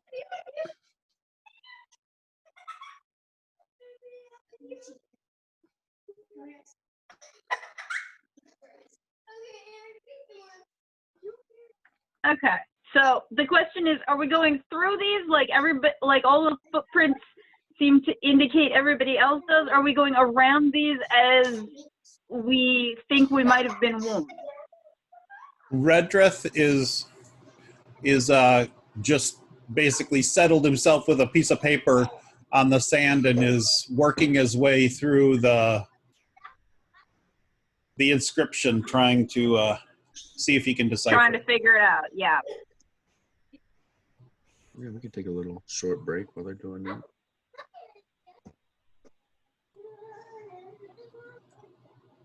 I bet you the description ends up saying, buy one gate, get one gate free.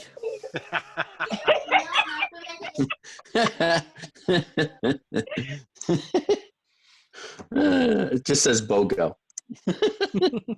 Last day special.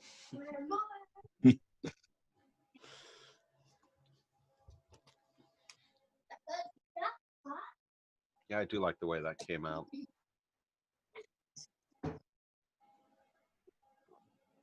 That's funny.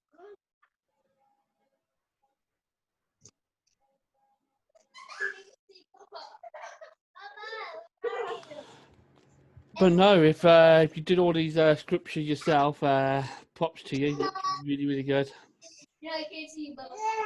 Thanks, Ant.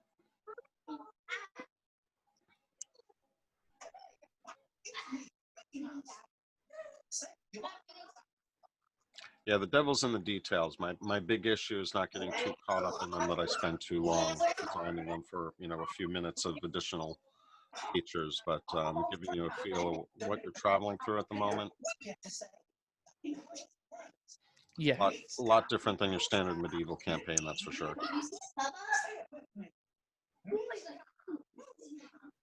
And strange transcriptions to go with it. All right, so while Redreth is sitting there transcribing and pondering over these unusual glyphs, how are the rest of you spending your time? Counting sand pellets, sand grains? I'm trying to help. I'm trying to help with that puzzling through. So I will put in the campaign play, I'll put what I have so far based on the work on the other map. So this is what it looks like so far. I'm the ones with question marks after, and I'm not sure because they don't quite match stuff I saw on the other map. And the Y's with question marks after, because some of the ones that look like Y have a dot over them, and some of them have a line. And I'm not sure if that's just pronunciation or if that's a different letter. I'm going to draw on my out of character knowledge and suggest that those diacritics might the line versus the dot might be indicative of vowels, and all the symbols that we actually see are consonants. Okay. What so that right below that is what I had from the other map, messing around with it, was what I had worked out so far. So.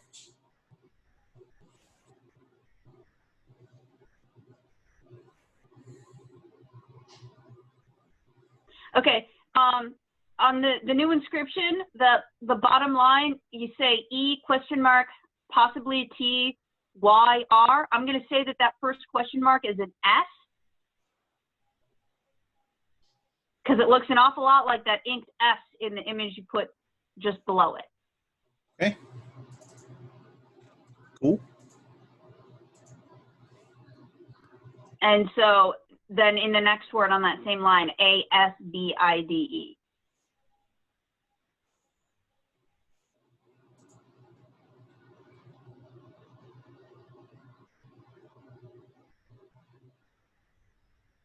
I'm not saying that's definitely what it is, but that is my guess.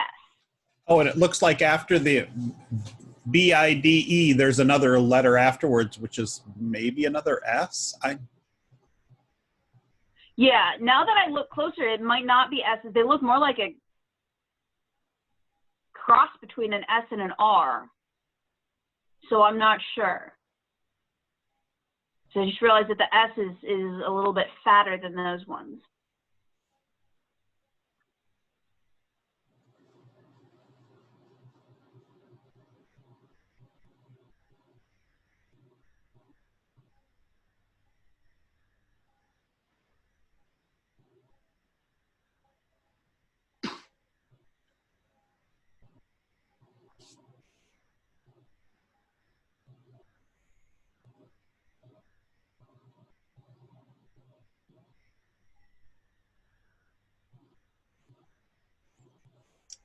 So let's see. Mizram, Varric, Kaelili, Haig, Redreth.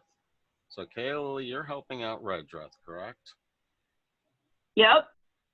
But Oh, and there's a symbol after all of it too. Yep. so meanwhile, Varric, Miz, and Haig are kind of walking around, checking out the place. I presume you're heeding their. Warning. Well, they haven't said it explicitly, but I think you're at least aware of the fact that they're determining whether or not it's safe to go through the gates around it yet. So you guys are not exactly walking all around, but just kind of looking on this side. Is that correct? I mean, I'm gonna say that me and Hag are kind of keeping our distance. We're not trying to get anywhere near it until obviously we get an idea of what the inscription says or what it might say. Okay. So you are being appropriately really cautious and not wanton. Correct. Okay. Ms., what about you? I'm just looking around, checking the track to see if people really went around it like the person said. Yeah, you don't see many other tracks going around it. You're pretty comfortable that everyone is going in between the gates there.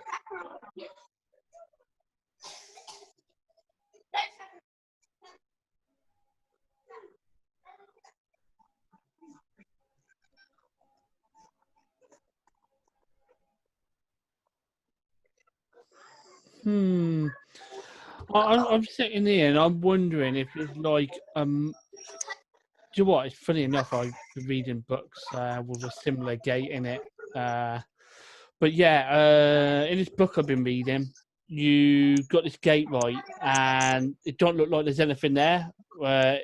If you walk around it, you just carry on through the desert. But if you walk through the gate, you actually go into a city.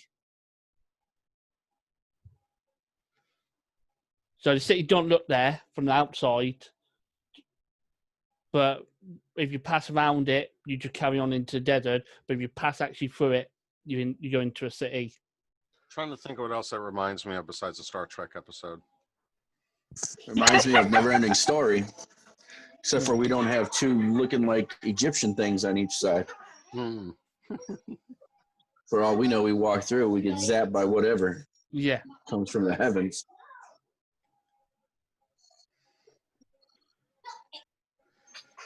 I'll try not to be a bad cat and go up to the stone and actually give it a little scratch using a scratching paste.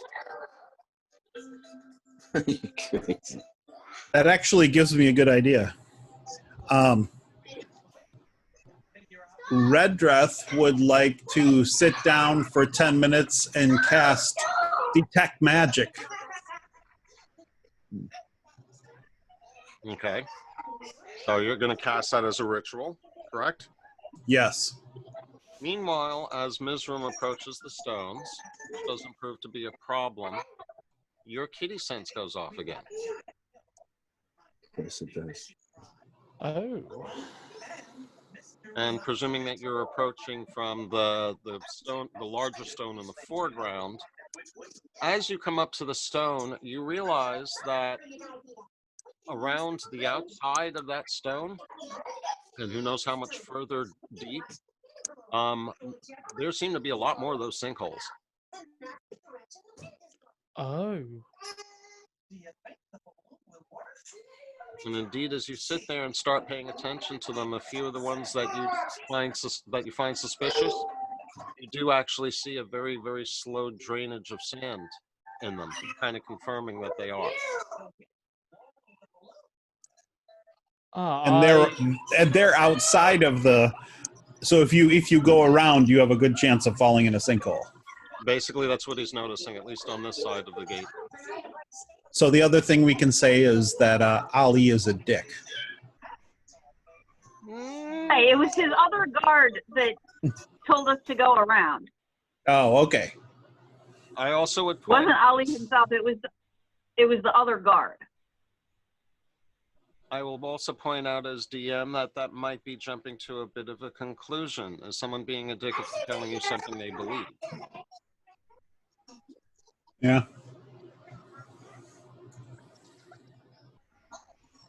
But there again, you've got to remember in some cultures, they don't deem you worthy till you take the dangerous path, or sometimes they just don't deem you worthy full stop, so they send you on the dangerous path. That's another very good point. Cultural values could play a very big role here. Yep. So, like I said, okay. Now, just to be clear, he could be, but I would suggest that's jumping to a conclusion.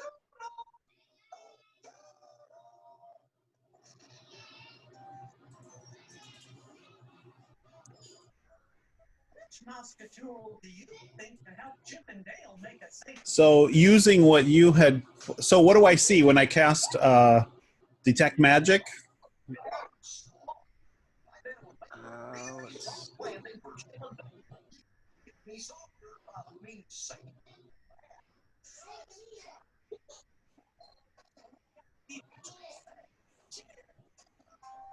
Let's nothing appears of magic.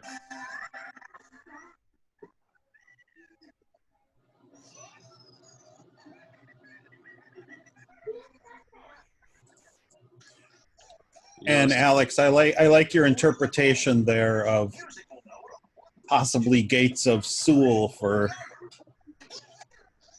the first line. That seems to make sense. And curse be something. Yeah.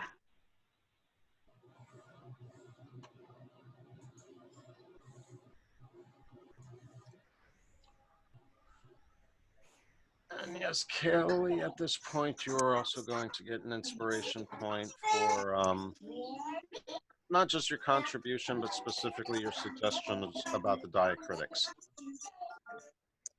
Okay.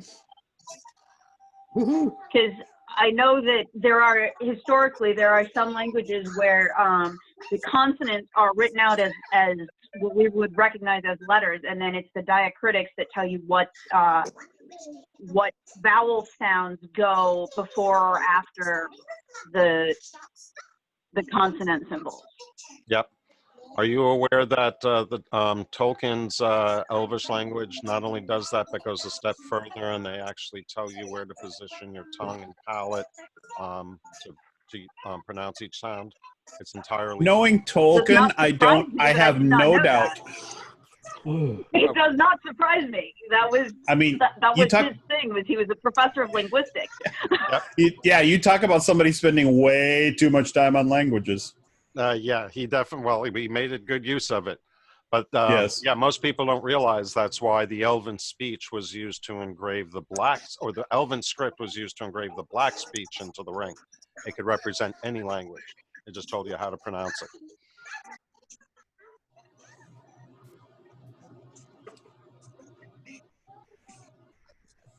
All right, so you guys are welcome to spend as much time on it as you want. If you have any questions, just let me know. Otherwise, I'm kind of just waiting for your guidance on how you want to proceed.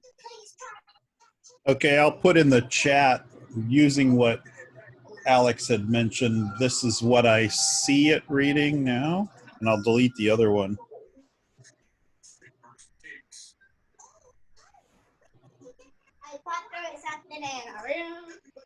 And guess what I found?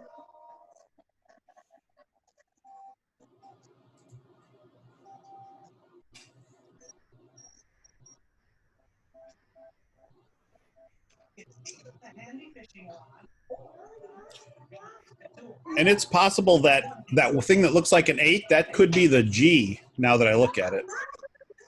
I think it might be.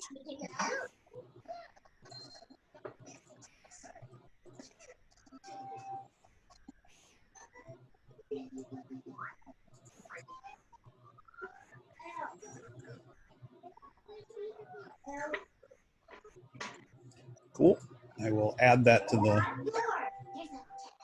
linguistics there. Okay. No, I think in the second line, the very last letter, I think that is a Y. Okay. It's just got a different pronunciation, or Well, it does have the same. It does have the same diacritic as the Y from school. So I'm not sure. so maybe that's above that sill instead of Sewell. I'm not sure. Or- The diacritic could be it. It's definitely the main character is definitely the same as the one you've got labeled as Y from Curse, but Yeah. that one has a dot over it, and this one has a lot. I'm also unsure of the S's in the bottom because those look Yeah. completely different than the S's on the S on the second line and the first Yeah, line. you're right. I would put those back as question marks. And I'm wondering if that symbol after that lone symbol in the third line, I'm wondering if that is some kind of signature. I got some stuff. I got.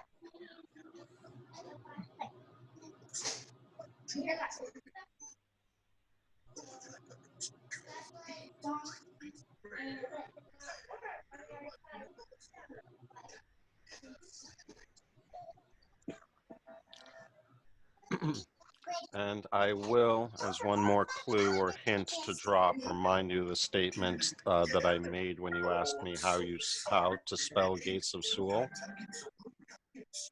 It's important to think phonetically, not necessarily according to a fixed and expected pattern of spelling. Right.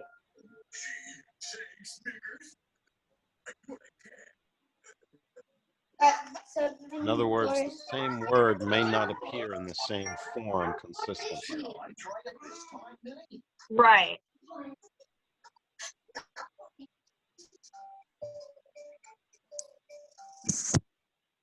But you guys are doing a really, really good job.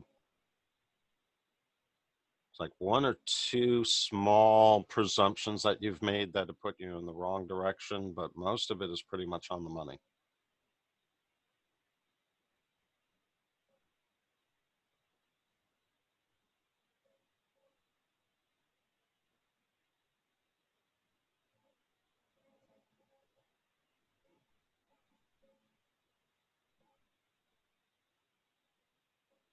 And, you know, Eric and Ant, you know, feel free, they've done a lot already. Feel free to look, even just looking at it, you might get a hint of it. I think that's actually how And you got started on it. in our other campaign, Eric, you were talking about how you love puzzles, so go to work. Yeah, I don't want you guys to feel excluded by this.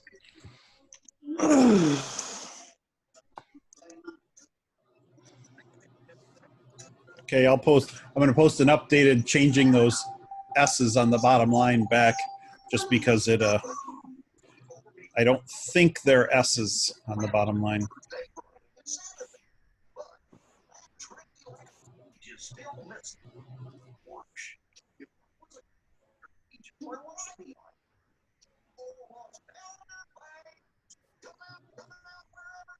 Unless you're wrong about that symbol being an X. If you want this, you're gonna have to follow me.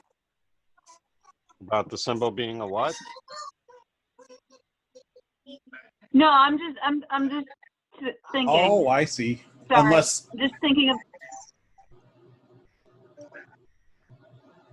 yeah, because that's Okay, just from on the other map, Sacred Pool starts with that symbol, the one on the middle line, the S on the middle line. Right. And the other thing I'm thinking, that very first symbol that you have marked as possibly being a P. Oh, it's all dead? Talk to Mom. We were actually talking a little bit about this. It looks like it could. Yeah, show You Mom. say it looks like a P, but it Oh, also looks, okay. Yeah. That very What'd you say? first symbol on the top line. It Right. looks. You're wondering if maybe it's a P. I'm wondering if maybe it's a combined symbol, a symbol that is a combination of the T and the H. Oh, yeah. Because it's a little. Because it does look if like you a T. And an H. If you look down in the second word of the second line, the first symbol of that word looks very similar. It's just drawn a little bigger, and that just could be, you know.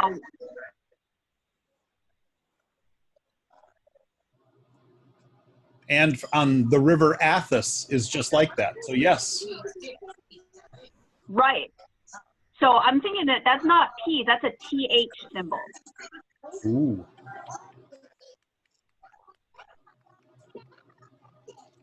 Excellent. All right. Ooh, that's nice.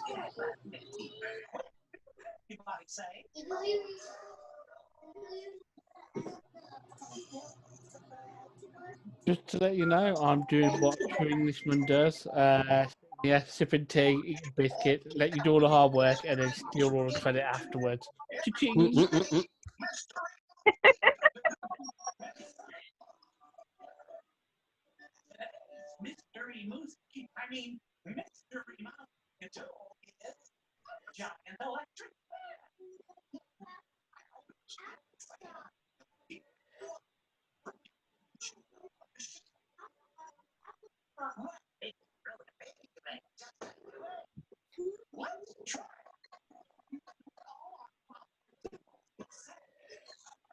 What if you've got it wrong? What if, okay, look on the original scroll map image. And the letters under the dragon, question mark, you've got them labeled question mark, I, Y, A, question mark.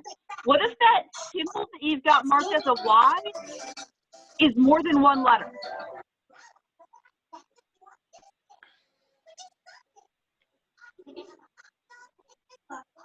Then that would change the bottom line too. Mm-hmm. But it would change a number of them, because river in river Athos or whatever bazaar at the beginning. Hey! You know that symbol in the inscription that looked like a figure, that looked like the number 8? Yeah. Take a look on the scroll map at the very bottom, those 3 lines, the top word. Oh yeah. What does that look like? Looks like a watermark, but I mean, yeah, it's Looks possible. like gates. It looks like a G. Yeah, that's a Gates if that's a G. That's the same word. That's the same my- word. Those are the same words, guys. That's the Yeah, same that's word. the same okay, word. We're missing a character off the third word. Well, almost. That Z at the end of the first word on the scroll map looks like a Z, but on the stone it looks like an S or whatever that is. I think though that they say the same thing. Ah, right, because it's pronounced like an S. I think those two say the same thing. I think you're right. Whatever that word is. One is carved into the rock, and the other is ink on parchment. But I think they say the same thing. That's true. I think you're right. But again, we don't know it unless you guys know what that wait, word is. if the gates are way down there on the parchment map, then we're going the entire wrong direction. What if we have the map No, we're upside not. down? It's possible. Nobody ever said on this map, nothing on this map indicates that north is up. We just That's kind true. of assumed that because that's standard. Right. So we could be headed in completely the wrong direction, but that's beside the point. we just found a concurrence between the 2 samples of this script. Yeah. That's true.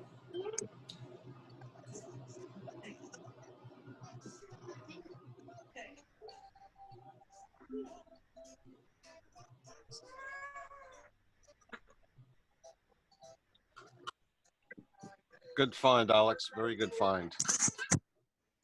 Now, can you connect the rest of it? That's the question, and I'm still working on that. But just because the Gates of Sewell is down at the bottom does not mean that we're necessarily going in completely the wrong direction. What was the name of the city we started in? Bralazar. Brazola. Yeah, Brazola. Yeah. Sorry. She's got a point. That does look like it says Gates of Sewell. If you look on the scroll map, that could absolutely say Gates of Sewell. Yes, but back to do you see the character that I'm talking about that you've got currently labeled as a Y on the scroll map? Yeah. It doesn't have to be a Y. It doesn't have to be a single character because some of these other characters are linked and Could some be of a them are UL. not. Like in Chinese, how one character could be many different things or a couple of different things. Hey, to be fair, Y has several different sounds depending on how it appears in a word anyway, even in English. Most of those are Greek loanwords. She might be right. We might be going in the wrong damn direction. I didn't say that. But maybe the gate will send us in the right direction.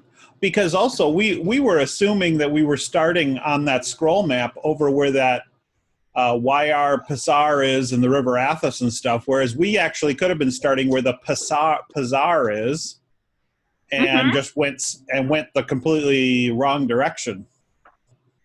But it's also possible that if we go through, now you said my detect magic, did it detect anything from the gate? Because I definitely would walk near the gate to just see if I see any magical emanations there.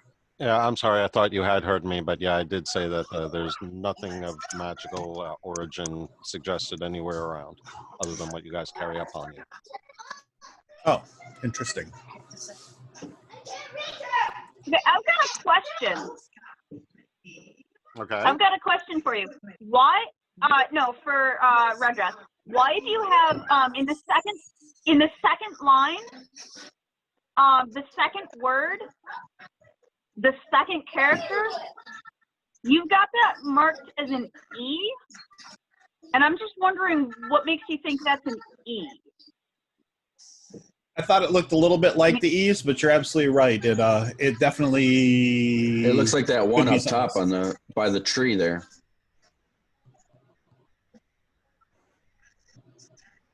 Oh yeah, on the scroll map. On the scroll map, it looks like the one up top by the tree there. Because it looks like an E with a line over it, whatever that is. Palm. Could that be an L then? No, probably not. Because the other two E's that you have marked on the inscription do not look enough like that one for me to have said that all three would be the same letter. Sure, that makes sense. Did you share your work? And oh, what is that? Mizram sending us some lovely coffee stuff. Yeah, I just thought I'll help you out with the brown sugar thing, just in case you ever want to try something a bit different. It looks yummy. And here's just any way you guys let me can share what you already have. Yeah, well, in the Discord, in the campaign play channel. In the campaign play. Okay. Yeah, here's the full scroll map with the notes on it too. There we go.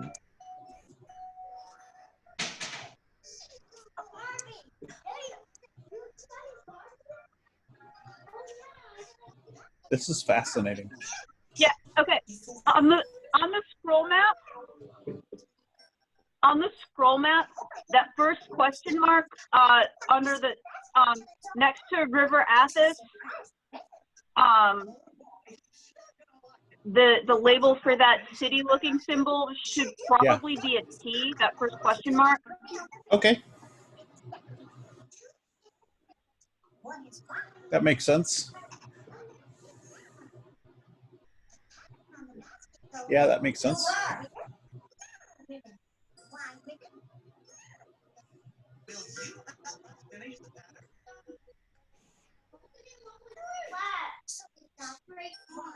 Okay, I see where you're getting some of this from.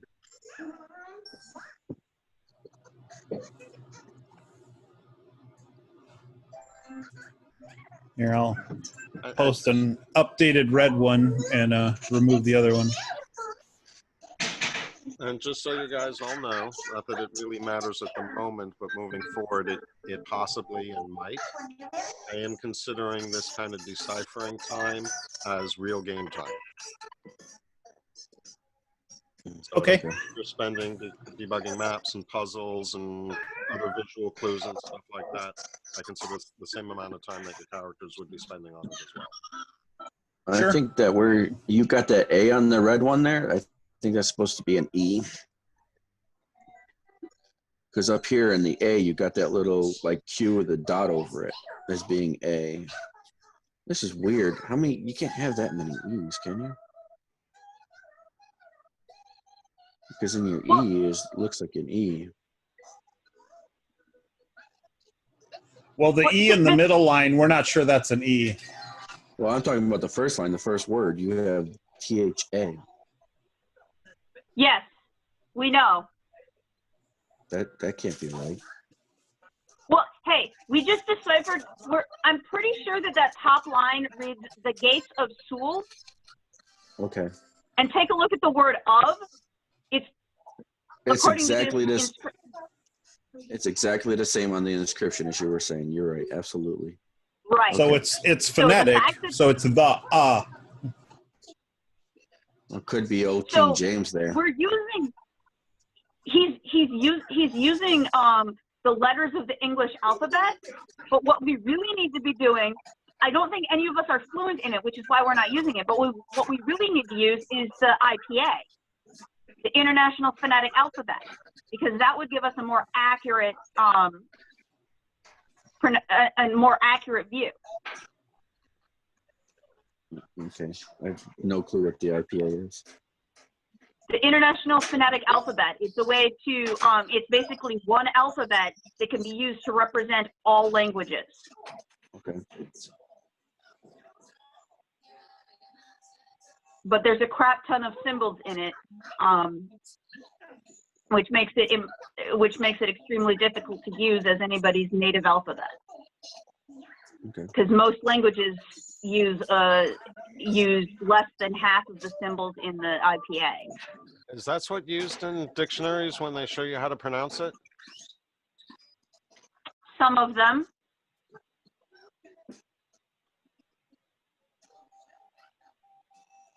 Now you got me wondering if I shouldn't go to Google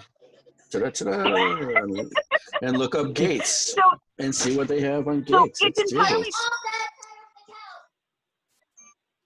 So it's entirely possible that the words that we currently have labeled as THA and THE are the same word. Because remember, in English, the word the can also be pronounced the, depending on what the first sound of the next word is. Let's get definition. And if the language we're trying to decipher has a more phonetic script than English does, then the same word would be spelled in different ways. Sure. I'm going to drop one more hint for you guys too, that hopefully won't give too much away. For those of us who knows English, we have consonants and vowels, right? Yep. What are our vowels? A, E, I, O, U, and sometimes Y. And sometimes Y. And what Y? Sometimes Y. Uh-huh. Mm-hmm. Sometimes Y is a vowel. Other times it's a consonant. Interesting. Oh, so that could be thy, THY, instead of the, guys. Like I said, old King Jamers. I'm gonna suggest though that in the second, on the inscription, the second line, the third word, the first character, I'm going to suggest that that is a different character than the other two that we've labeled as TH. Yeah, I'm going to agree with you there because that does not look like TH. That looks like something completely other. Like that looks, if you look on the scroll map, the label for the dragon, that first character looks an awful lot like the first character of the second of the character on the inscription that we were just discussing. one's got a line above it, and I the think other those one's two are got the same character, Oh, you're talking about the first letter, but I don't know what sound it represents. right? I'm going to leave you with one other hint before I step away for a moment. You guys do need to figure out what that bottom question mark is. They are all the same letter, and they are not S's. I don't know if that helps.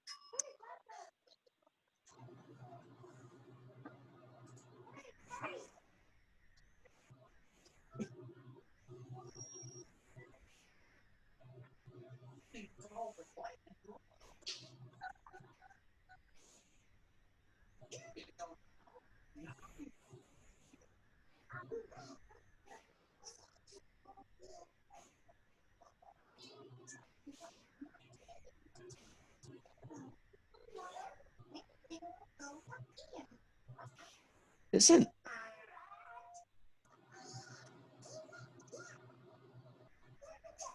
trying to think what language uses a lot of lines above and dots above. Isn't that German?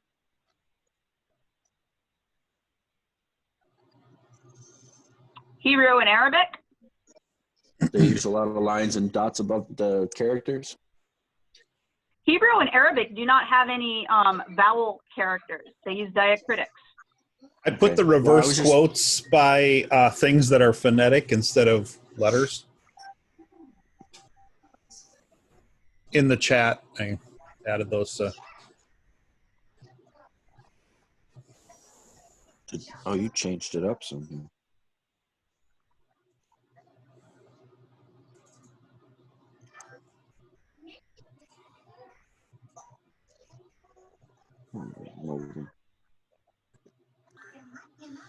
You said in the chat. Sorry, in the Discord, the campaign play. I'm Yeah, I just saw that you updating just- the image as we go through stuff. I'm just updating the one that I'm working Yeah, I see on. that.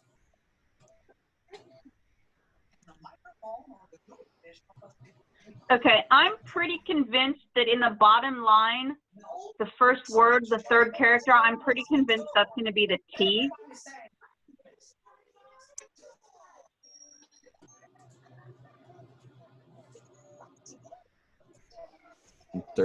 The third word you said, that thing that looks like a cross, like a bow and arrow.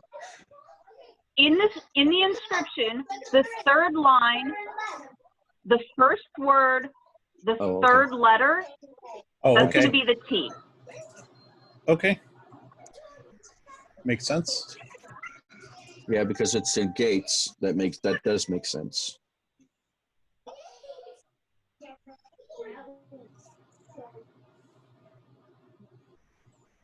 And I would have put for the phonetic pronunciation of the for like Sul, I would have done O for ooh, Okay. because that's how I'm hearing it. Okay. That works.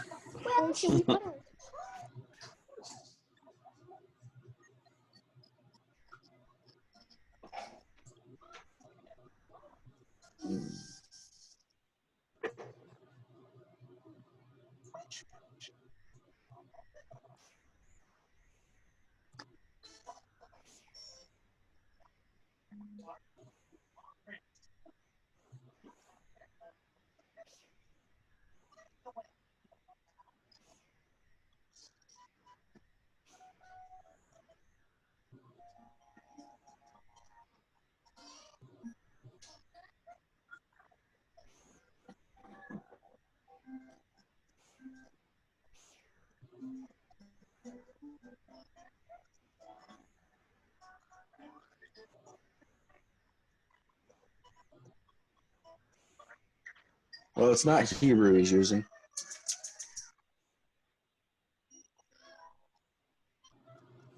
He likes Tolkien. He's gonna make. He made it up himself.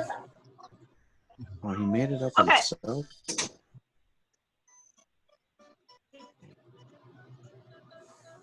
Okay.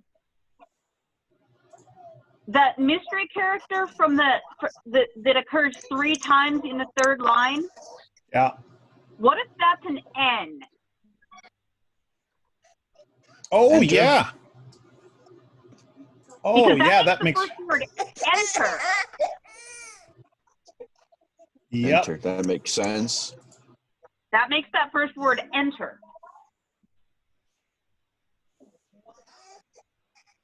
I'm not quite sure how to interpret the second word though, if those are N's.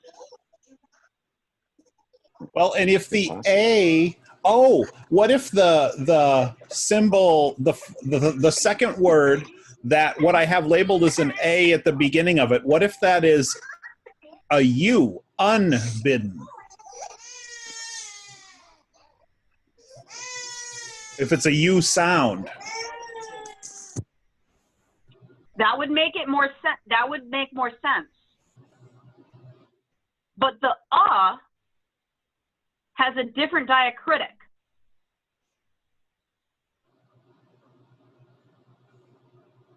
If you look, that's clearly a dot for a diacritic, whereas the is clearly an upward stroke. Yeah, and that A on the 3rd line there matches a lot of the other. Well, actually, wait a minute. On the scroll map, where it says Athos and Turbasar, those have the dots over them. But up where it says Sacred Pool, that has the line, so that helps with pronunciation. Right. And there's the Acer, or which is which has a pool. The Sacred Pool A has a it's not an upward line, it's a flat. Exactly.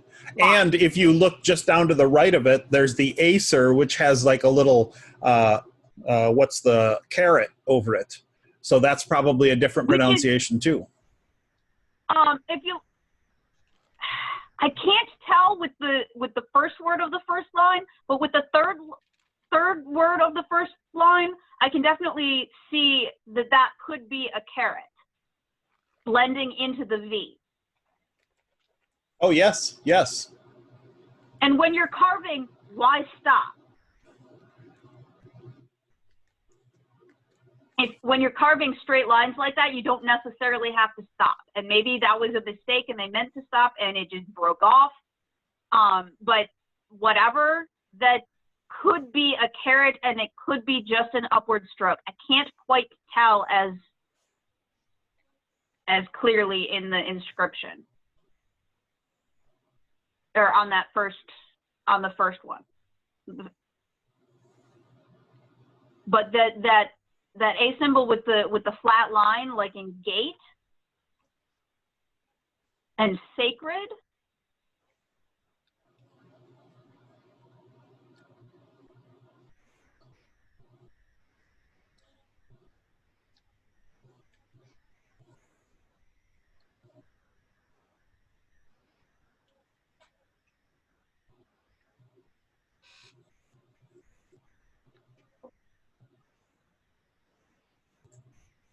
So yeah, I'm thinking that's enter, and you know that unbidden, it makes sense, except that character is very clearly not the that we've seen.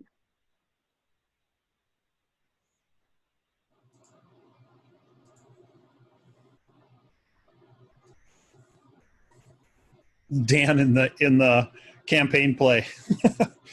He is missing the good stuff, yes.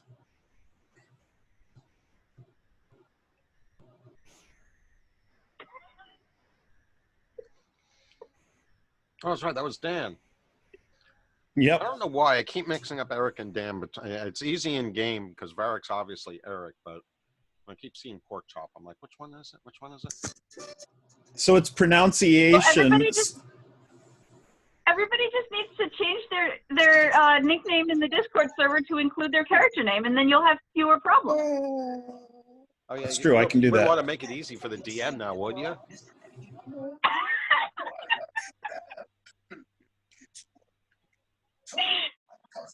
That's a rule in my server. Your Discord nickname has to include your out of character name and your in character name.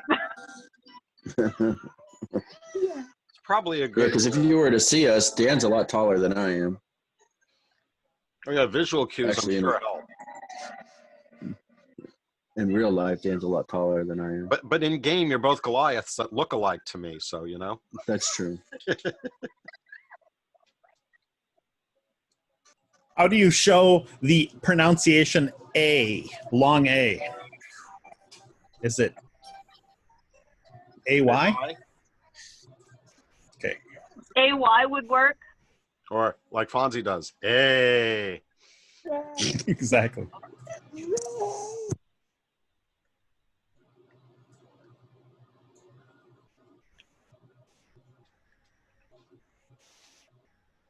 I just want to say, Keith, that Alex has come up with some really good things, and she should get another inspiration point for some of these observations. I'm not sure if you've heard them, but it's been really good.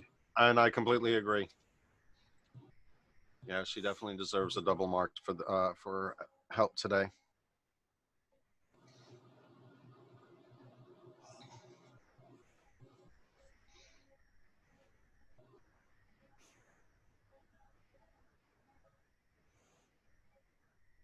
Okay. Keith, I can't quite tell on the inscription. In the first line, Mm-hmm. in the first word, the second symbol, is that a single upward stroke diacritic, or is that a caret? I believe it's my eyes just. but I will actually confirm it with the source material just to make sure that I am not misrepresenting it. Let's see, that is inscription 6A. That is a caret. Okay, and so I just want to confirm the inscription, the first line, the third word, the first character is also a caret.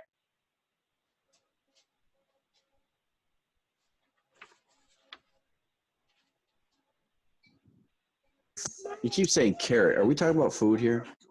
No, C-A-R-E-T. C-A-R-E-T. The shift 6 on your keyboard. Shift 6. What's shift 6? The character above the number 6 on your keyboard. Oh, that's a carrot? It's referred to as a caret. Yeah. C-A-R-E-T. It's used to represent exponents and when you're doing math on a computer. Oh, well, okay then. So, Keith, Yes, they are the same character. they are the same character. Okay, so on the scroll map, Redress, on Yeah. the scroll map, you've got it currently labeled as ACER. There's a palm tree underneath Sacred Pool on the right-hand edge of the map. You've got it currently labeled ACER. That first one is an That first character is an Like in the Discord, I corrected that one when I noticed it, but Yes. perfect. Hot dog.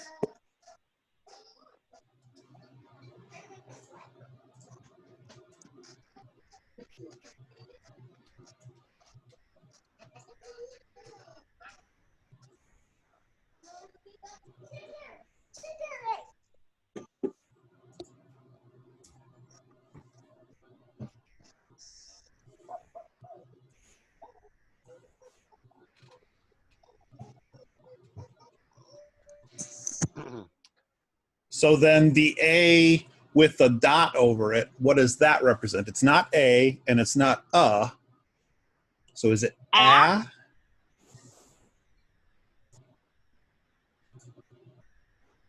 And how do you represent that? AE. Okay. That's how I usually represent it anyway.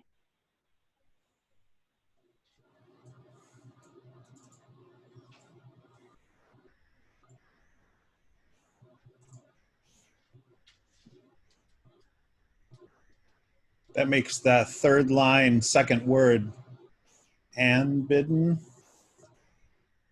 Yeah, which doesn't quite make sense. I'm going to give you a little help here.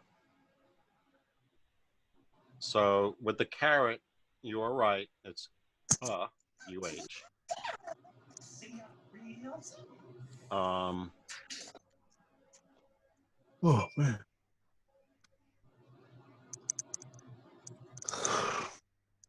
Wait a minute. Careful, please. There's and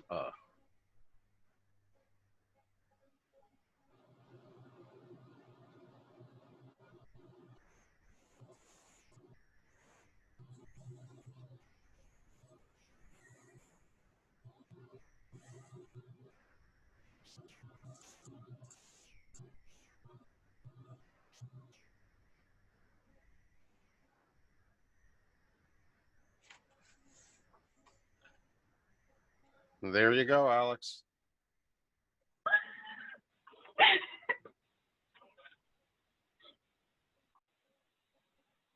I was looking at that E character in the second line and comparing it to the A characters that we've seen. And the diacritics, the two E characters that we have represented here with the A characters and their diacritics, and that's what I came up with. And that just completes the sentence, filling in the rest. Yeah, that looks pretty good. What does unbidden mean, though? For us uneducated Without being asked. without being asked. So yeah, I don't think we should Yeah, go without underneath that permission. then. If you don't have permission to go under it, then bad things will likely happen to you. Yeah, we don't have permission, so I wouldn't go around. Couldn't go in. I'd go around.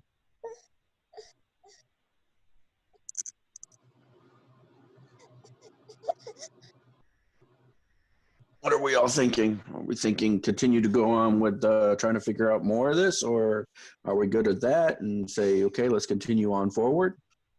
No, it sounds. Can we safely get around it? You said there's sinkholes all over the place.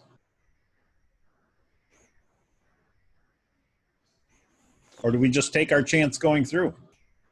Or is it like Princess Bride, and when you hear the popping sound, you run? No, you don't. You don't run. You don't run. You just shift. That's all. That's you right, you shift a little bit. I mean, rodents of tremendous size approaching.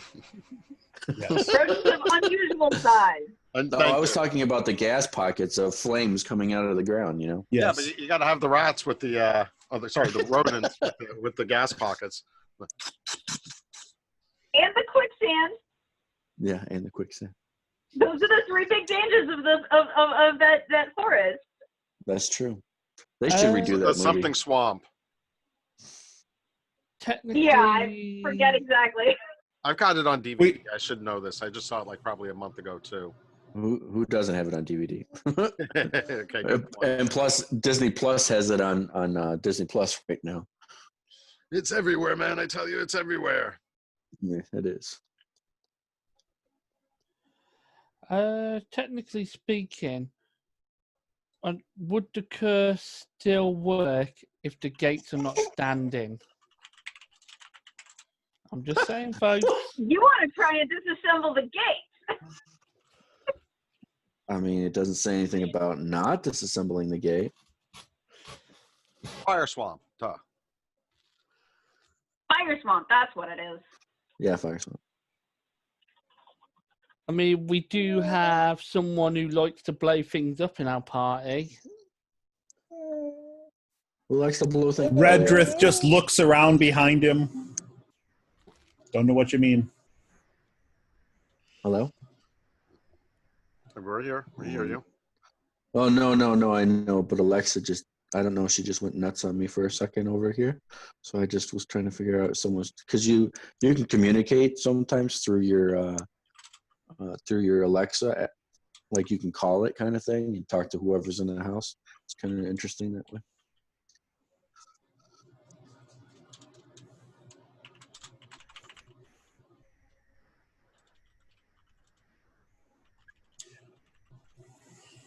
So, are you guys thinking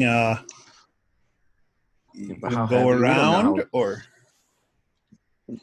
Well, he said that Admit there's I'm still sinkholes tempted. around. Is there any way like we could maybe swing around? Like, is it possible? Let me take a look at this dang picture. Is it possible? Let's see. Where is this thing?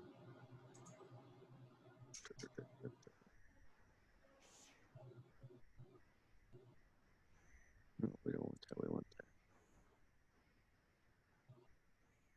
I don't know. I'm thinking, is there any way that we could kind of grab a hold of the outside of it and kind of like momentum ourselves around, kind of like a dance move?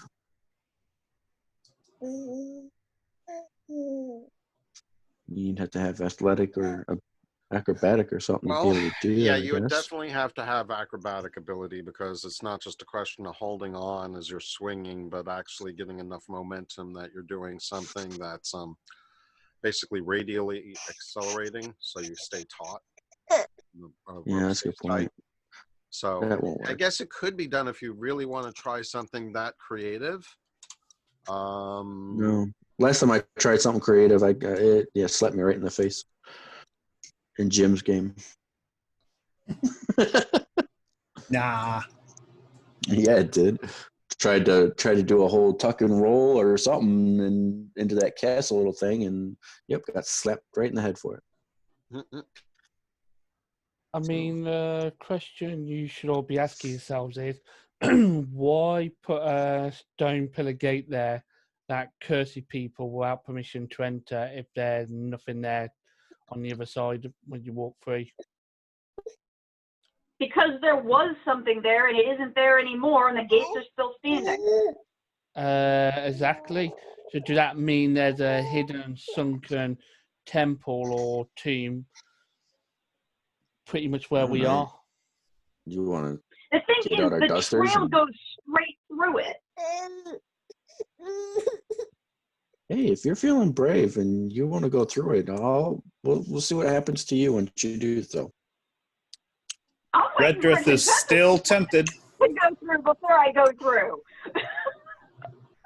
I'm not going through on my own. Do you know what? I just realised something. Well, you just be the test dummy. That's okay. If nothing happens to you, the rest of us will. Do you know what? I'll go Bark, through. no? I'll go through, and the reason why I'll go through is because I'm in animal form. So technically, it shouldn't have no effect on animals, right? Right? Well, yeah, because a camel can't ask for permission. No. I mean, There's that's some a good logic point. there. There is some good logic there.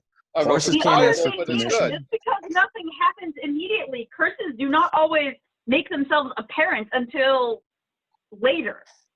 So just because nothing immediately happens doesn't mean nothing will happen. I'll tell you what. I am half tempted to cast Rupture and just knock it over. Redrith requests his owl to fly through the gate. Sacrificial bird. Huh? Okay. Well, I mean, why I'm not? telling you, Canary in the because coal nothing mine, immediately owl in the happens gate. doesn't mean something won't happen.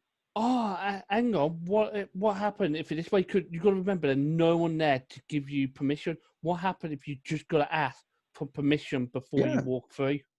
Yeah, but who are we asking? The We don't air. know. Yeah, You we're don't going to know? ask the air. Right, exactly. You want to know? We're gonna You ask- know. You're going to ask the gates for permission to pass? I mean, look what happened in Never Ending Story. Didn't someone end up replying, or was that a different film?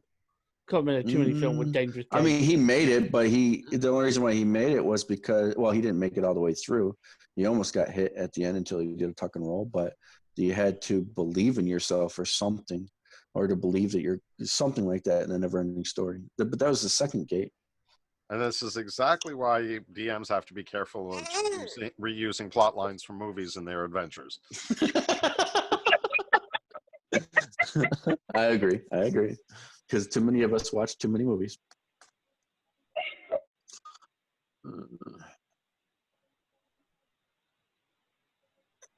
I am gonna walk up to the middle of the gate. Obviously, I'm a cat. Well, does anything happen when my owl goes through? So you're sending it through. Owl takes off, flies right through the gates. Remember, no magic was detected anywhere on the gates or the stone or anywhere around.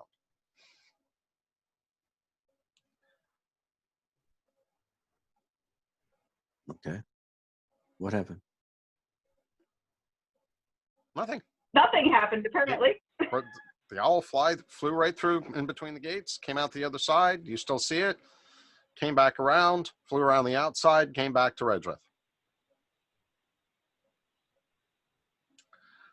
Going back to the inscription, one small point regarding the two images that you have up, the inscription and the copy of the text from the scroll. You have C in both of those images.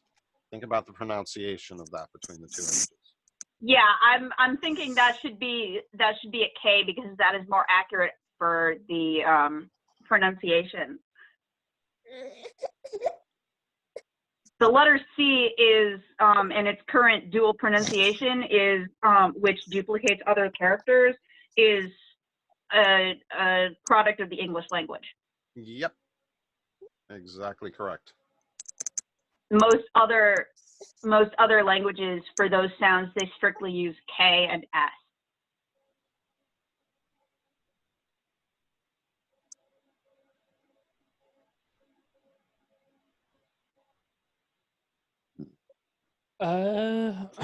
Let's just put it this way. Just say if we did travel over the mountains and the map was right and we did travel the mountain north. What would you think if we were actually at the crypts and this is there is a crypt underneath where these stones lie?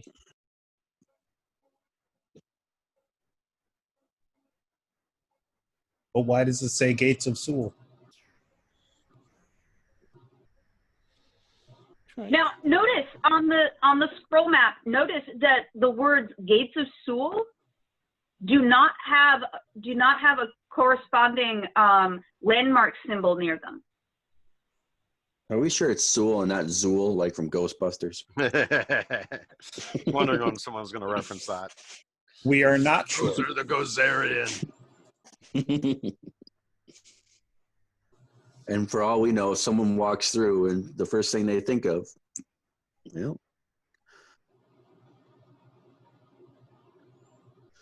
So the words Gates of Sewell on the scroll map could be labeling the map.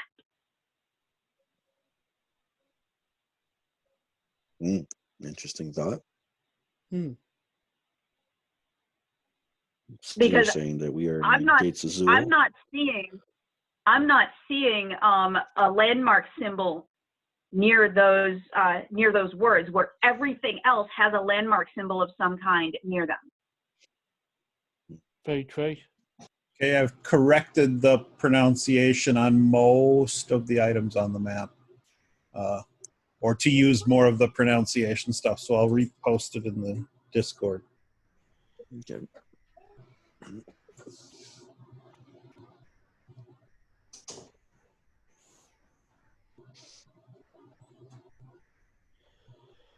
So is this the indication to us that to let us know that we completely gone the wrong way from our destination, that we need to turn around? We don't know. The label under the dragon, that first character is probably the WH sound. I believe we determined that Oh, right. that character on the map and the character on the inscription are most likely the same. Hang on a second. Where did that guy say we just entered?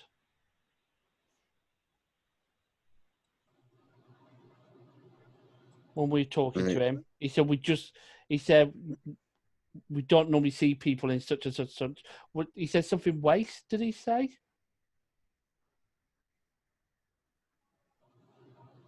Call it the Desert of Desolation, but we've known that. Okay. Well, is that what he called it? I think I so. don't. I don't remember, and my notes hadn't caught up at that point, so I don't know. So what happened, if you look at the map carefully, can you see where there's a line? What happened with that black line in the corner is a border, and we're now crossing into a new terrain. So we're just entering the map on that bottom corner and from over the mountains. That's a good point. Maybe we're coming up on Wait, Pazar. what line? What are you? Can you see where the gates is? There's like a little squiggly line going down past the corner. Yeah, but if you pull up the original in Fantasy Grounds, that squiggly line is actually just the curled end of the parchment curling back on itself. True. But yeah, that's a good point, though. What if we actually have not seen anything on this map yet, and we were still off the bottom of it, and we're just coming up? What if we're nowhere near where this map shows? I mean, that's all the information we were given was this map, and we had no landmarks whatsoever.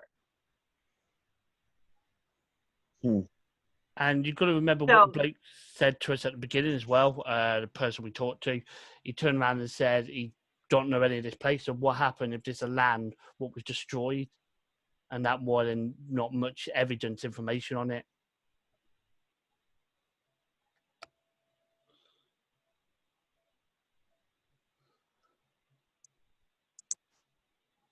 At this moment, you are interrupted in your discussion as a bright light shines.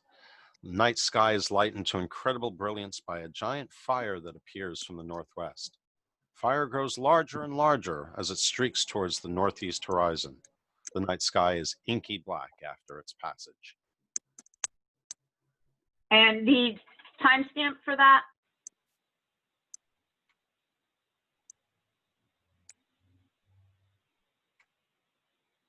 So I can label my notes properly for timeline purposes?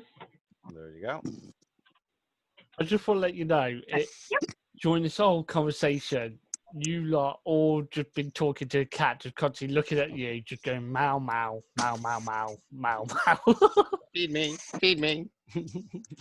He's not pawing at the map or anything.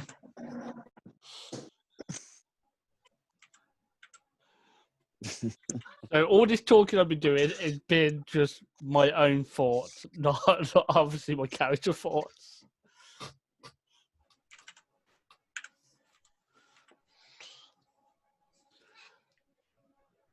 I'm half tempted. Yeah, Taylor doesn't really have the intelligence to do this, but Alex has the linguistics background and needs cipher experience to work with it.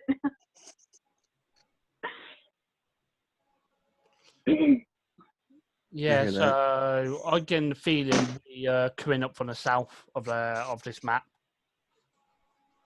That's entirely possible. That we haven't yet seen any of the landmarks on this map. It's also possible. It's also possible that could go in the wrong way. It's also possible that we're going the wrong way. It's just really hard to know. No, because if you think about it from a strategy point, from what we just crossed over, you normally have like a gate before you enter another country when you get over mountain passes. So it kind of makes sense to have a gate here. So I reckon Custom station. Yeah. So I definitely think we're coming in from the bottom of the map. I agree. It's a very good observation. I can't disagree with that. And if we're I'm heading not north, disagreeing. then that makes that that place off in the distance with the shiny dome might be that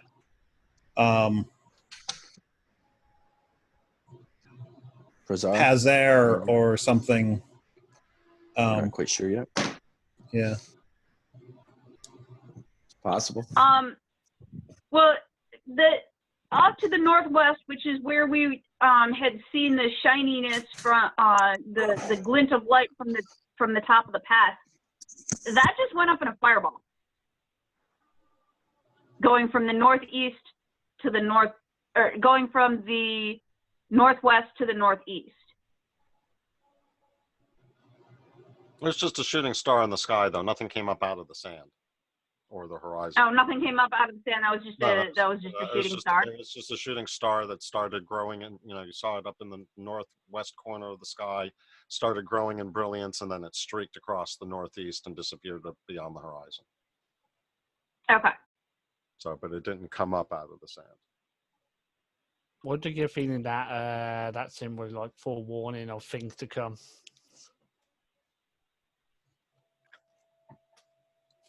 It's kind of scary. I'm still not sure.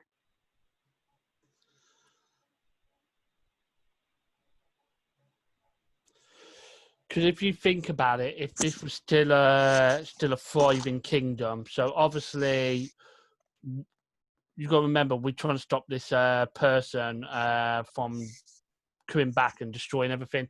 So maybe he already destroyed the empire, what was originally here. So where this would have originally been like entry into the kingdom, and it's obviously a destroyed kingdom. So if you think about it, you would ask for permission to enter through the gates before you walk through, and then they'll give you permission or not. So because there's nobody here now to give us permission, I think the curse is more of a for unwelcome guests if they had ill intent. Well, as a small reminder, based on the conversations that you had in the Golden Palm coffee house, one of you will recall that one of the conversations that you overheard or indirectly participated in did include reference to the river Athos, which dried up several years after Calatarius was supposedly imprisoned. But did they say where it was? Did it run right by the city? They may have, but none of you specifically remember. But the point of that being is that you do know that it was not the Ifrit that destroyed the land. He wanted to, but he did not succeed. It was another set of events afterwards that caused the river to dry up. Once again, I keep forgetting what this bloke called this area again. The Raurin is the proper name of the desert, Raurin. But everyone refers to it as either the Desert of Desolation or... That kind of makes sense. If you think about an area where you used to be thriving and you used to be able to stay in a kingdom, and now there's no water to support that kingdom, the name fits. Mm-hmm. Yeah, and based on what you've seen so far, this place does look pretty damn desolate. And as you can tell, you've only covered a small portion of it based on the size of the map. So have we decided whether or not you're all passing through the gates or not? Oh, you want us to so bad. I just want you to move on. I don't care if you go around it or through it. Redrith detects no magic, and his owl was not hurt, so he walks through the gates. I will walk alongside my friend. I will follow. Roll And a I new think character. I'm leading the bulk of the camp. And just for in character and just for a laugh, just before I go fully past the pillar, I'm just going to quickly spray it. and then walk as if going off. Spray. You're gonna piss on it. That's messed up. Oh, I'm sure the camels will just love that. Hey, if I'm gonna get cursed, then I might want to leave my mark on this place. All Yeah, right. that's probably true, but let me double check something. Yeah, kind of as I suspected. The camel closest behind you spits at you.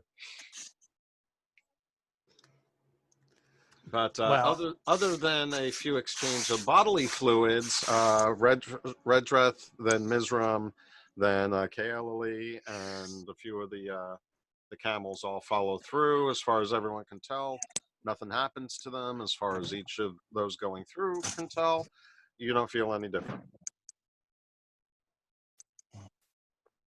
Fine. And then the brothers shall walk through too, and we'll continue on. it definitely explains why they were so concerned about their caravan, because obviously, if it's a place where it can't properly sustain life to it fall, it's no more.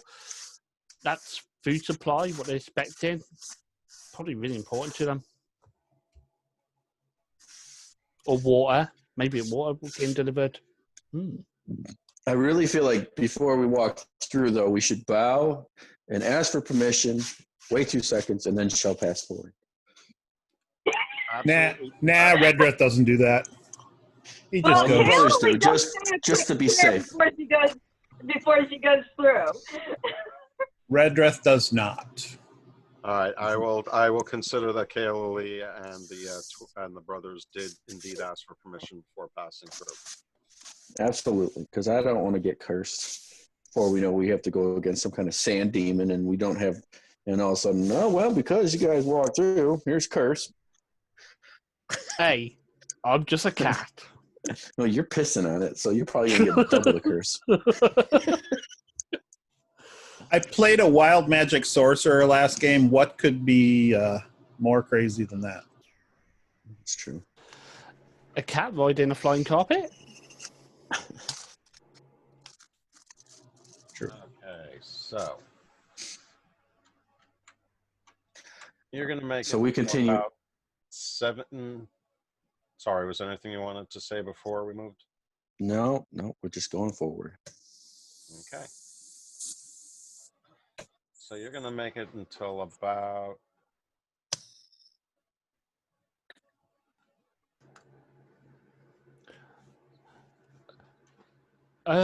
Just from our scout perspective, I take it the road is going to the east. The road? Well, you should see the road on the map that I've been showing, and I got to bring that back up on the over here. So yeah, you've now moved up through here. And I was actually going to point So out, the road's going northish. at least in the direction. Oh yeah, you do know that on this map you are heading north. That is correct. You haven't confirmed the orientation of the scroll map, but you have confirmed on your map you are heading north.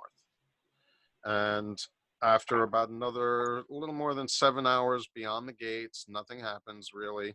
And just as you're getting ready to make camp, you see one of those baubles fluttering in the wind on top of a sand dune, showing that the Sand Voyagers Trail is actually turning north at this point. So it seems to, at this point, be diverting from the direction that you see there. But also because, stop doing that. Because also as the sun is coming up, you have a little more visibility. You are able to see some hills in the distance, which you are not able to see at night. They're not tall hills. They're certainly nothing compared to the dust wall, but they are distinctive features in the bleakness of this sandscape. Okay. So presumably you make camp at about this time in the morning. We update the log entry. So let's see. 6:54. And I presume, go ahead and discuss if you want to do otherwise, but I'm going to presume that you want to continue to follow the trail as opposed to divert from it, but please let me know if you want to do otherwise. Follow the I trail. think mean, we wanted to continue on the trail. yeah, I don't think we want to go off the trail. Well, That'd be but kinda wait, is the foolish. shiny thing we saw in the distance, is that following the trail or is that diverging from the trail? That's a good question. Yeah, because It's not following. It's not currently in the direction that the part of the trail we're on is pointing in. Because the shiny thing that we saw from the top of the path is more east than north. But for all we know, we've actually passed it because distances are deceiving from where we saw the shiny thing. And we are no longer enough above it that we can be guaranteed to still see it.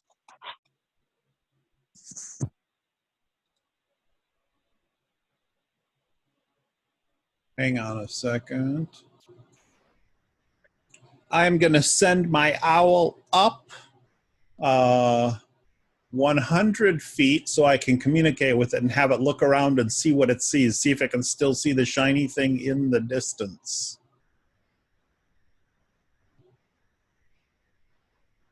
You're asking the owl to look? Yes. Yep. So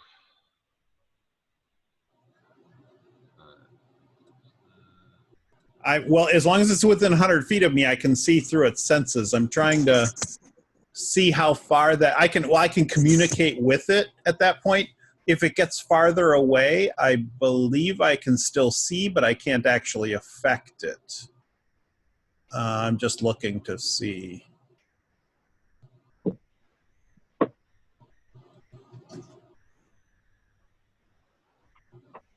that didn't work. Come on.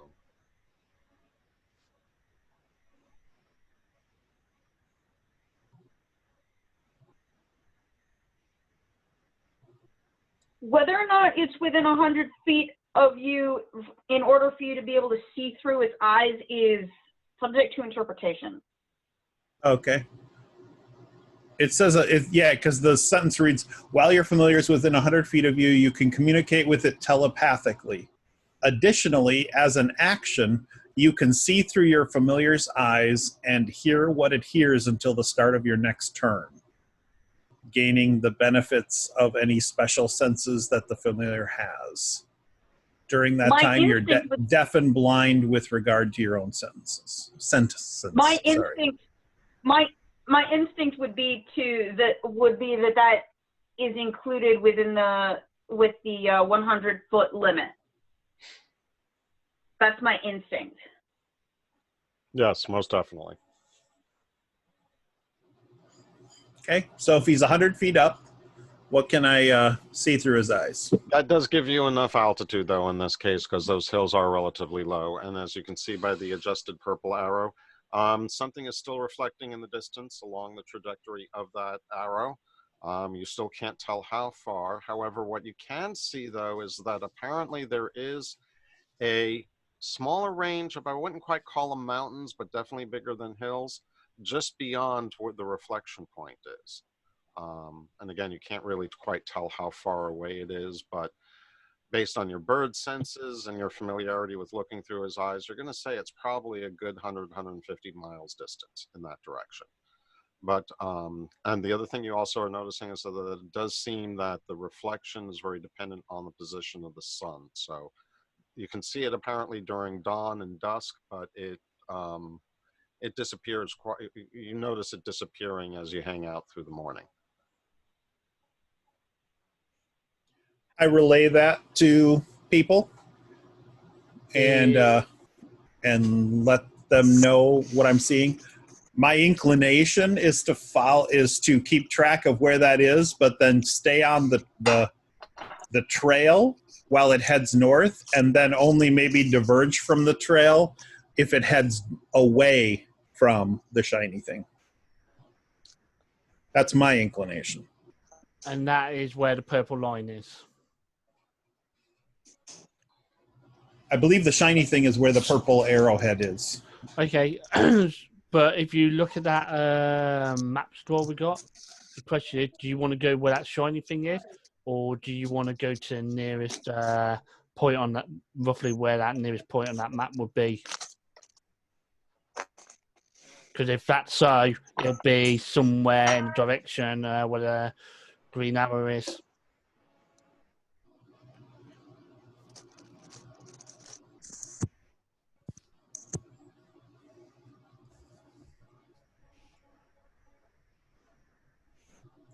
That's a good question. I don't know the answer to.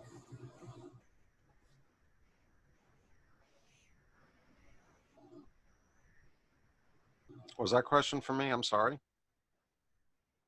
I didn't think so.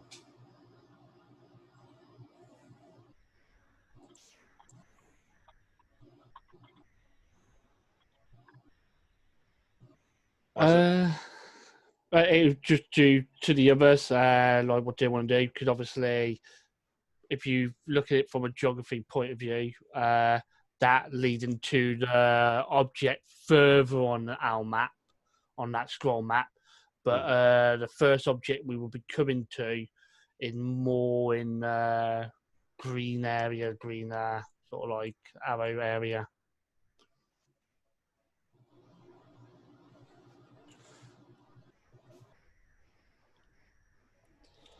That if the city's still there and not under sand.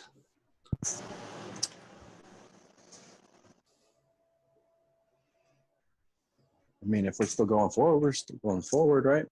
I mean, we might come across a river. If we come across a dried river going through the land, That at would be least nice. that'll give us some reference point.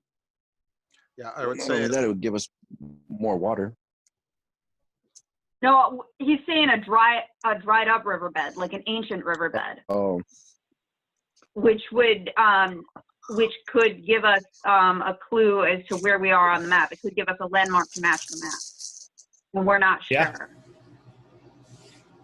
and I will say as DM, without giving too much away, that even though there is a beacon currently pulling you in a certain direction, there is only one clear path at the moment.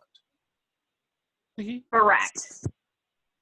I'm going to, Kayla Lee is going to seriously argue against leaving the path, because at least on the path, we know that we will reach somewhere with water within when our supplies run out.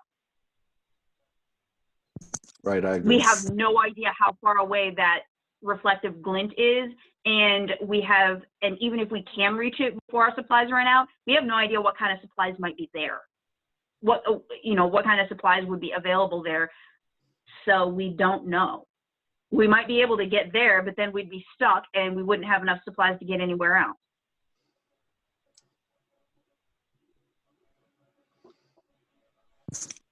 Yes, very logical. So I'm going to argue that we stay on the path. I agree. I don't disagree, but I also think once they divide that we need to make a decision at that point. Yeah. They're already diverging. No, well, I mean, we can still go north on the path and not be too far off the direction to the thing. If the path starts heading directly away, that's the point where we need to make a decision. And at that point, another option comes up. We go to the oasis where we're headed and see about resupplying and getting a native guide who is willing to guide us away from the trail and go exploring. Yeah, that's possible too. Yeah, sound good. Or should I say, meow, meow, meow? Oh, did I get kicked out?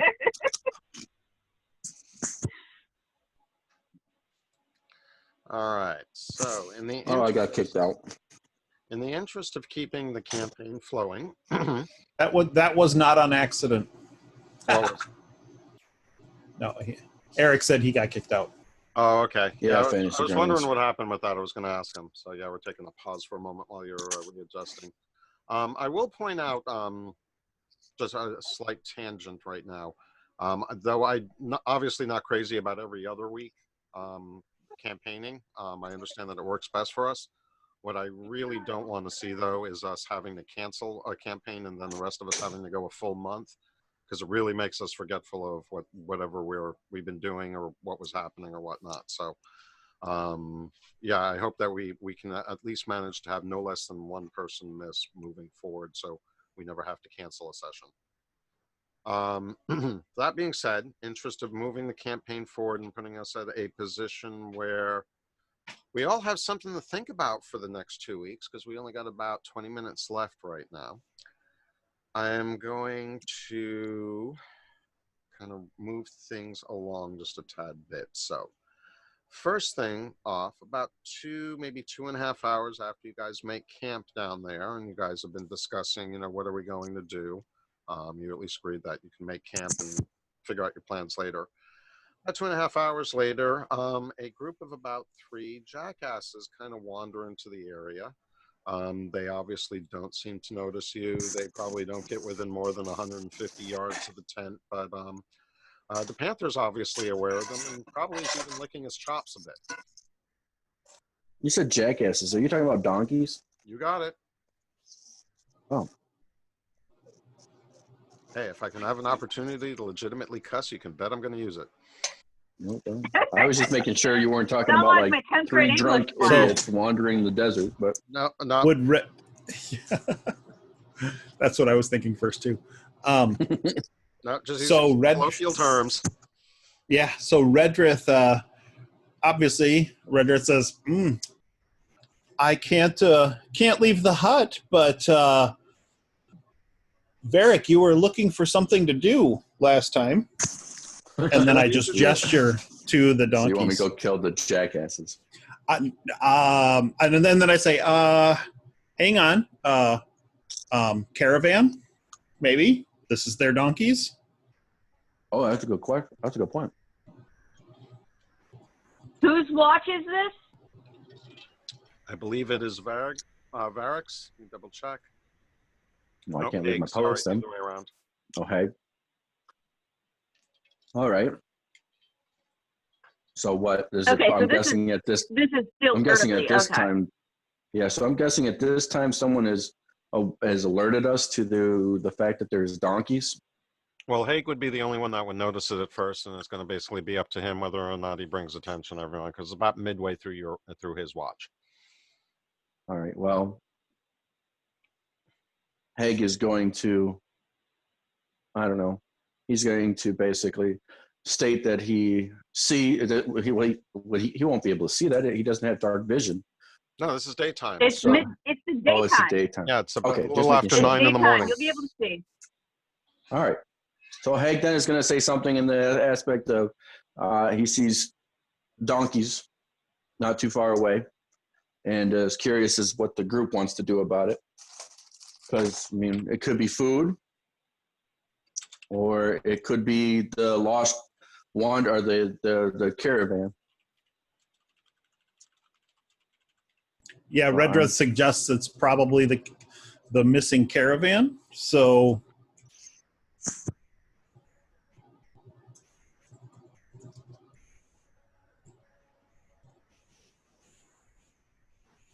he So I says guess the question is, if it's from the caravan, Mhm. do we break camp and follow the trail, even though we're not completely rested yet?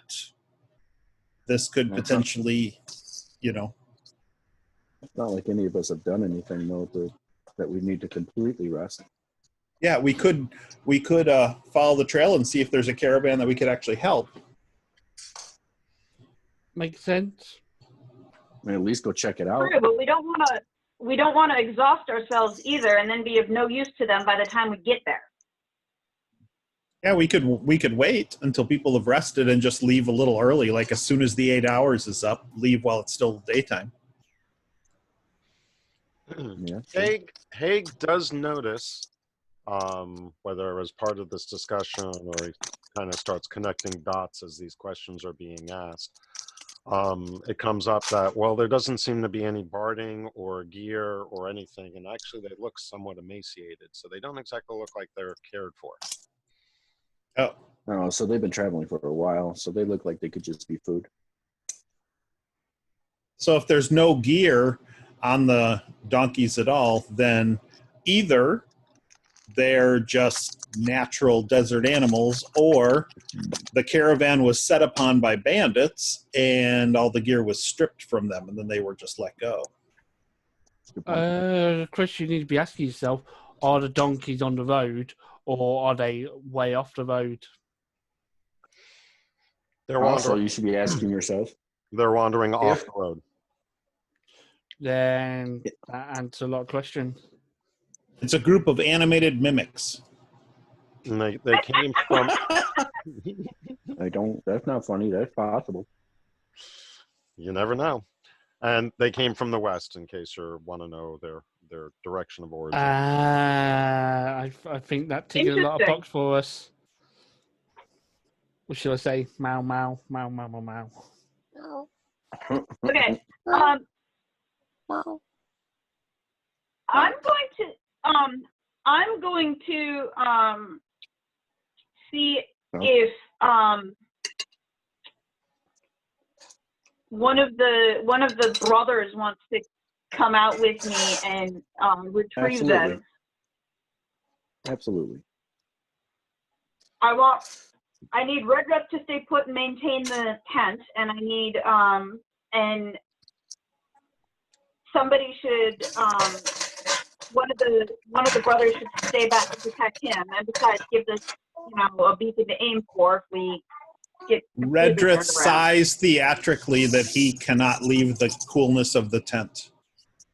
That's And fine. then, So Hag will stay back and Varric will go forward. And then, I mean, Mizran's, as far as Kalil is concerned, that's just a cat.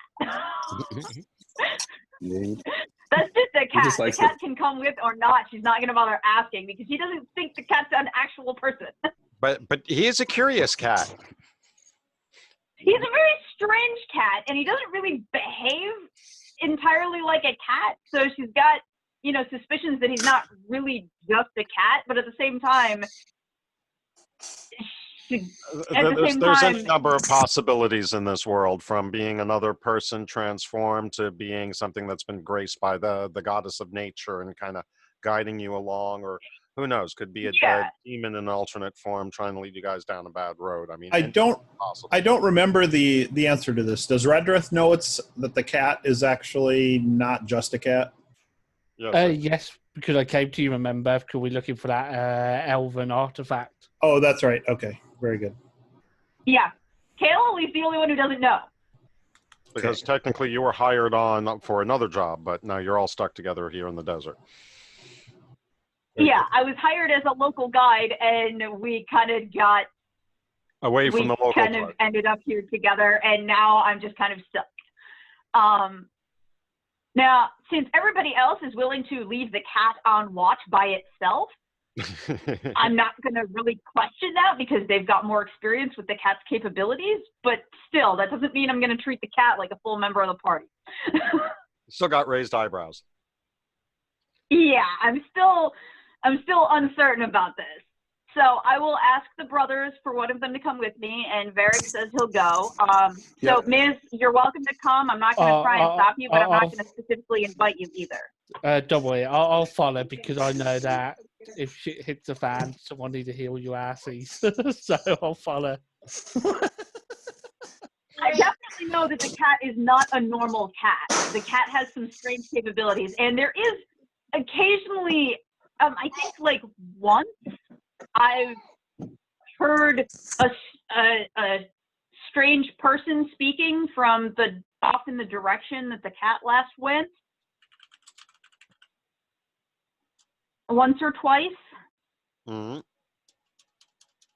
But at the time that such things occurred, we were in the middle of combat and I wasn't paying that much attention. Too much going on anyway. Exactly. So yeah, we're gonna go off and we're going to see if we can retrieve those donkeys and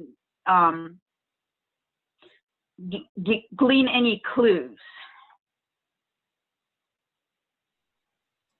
based on what they do or do not have on them and their condition.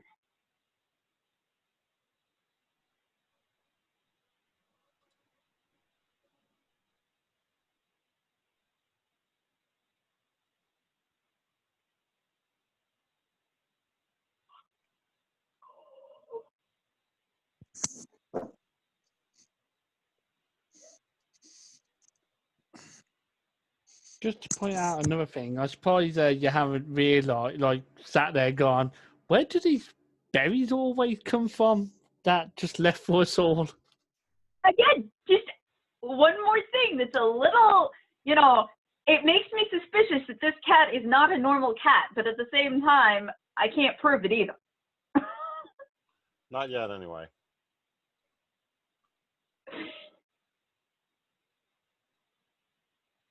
All right, so I guess we're approaching the donkeys. Yeah. Okay. Hold on a second. Trying to find something. No. There you are.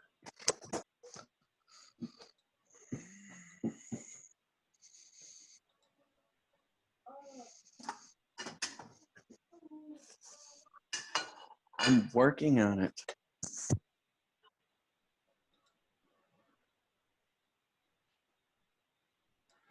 Okay. All right, so it's just Varric and Kaylee that are going out to check on them, right? Yep. I think Miz said, Miz, Miz, are you along? Yep, coming along.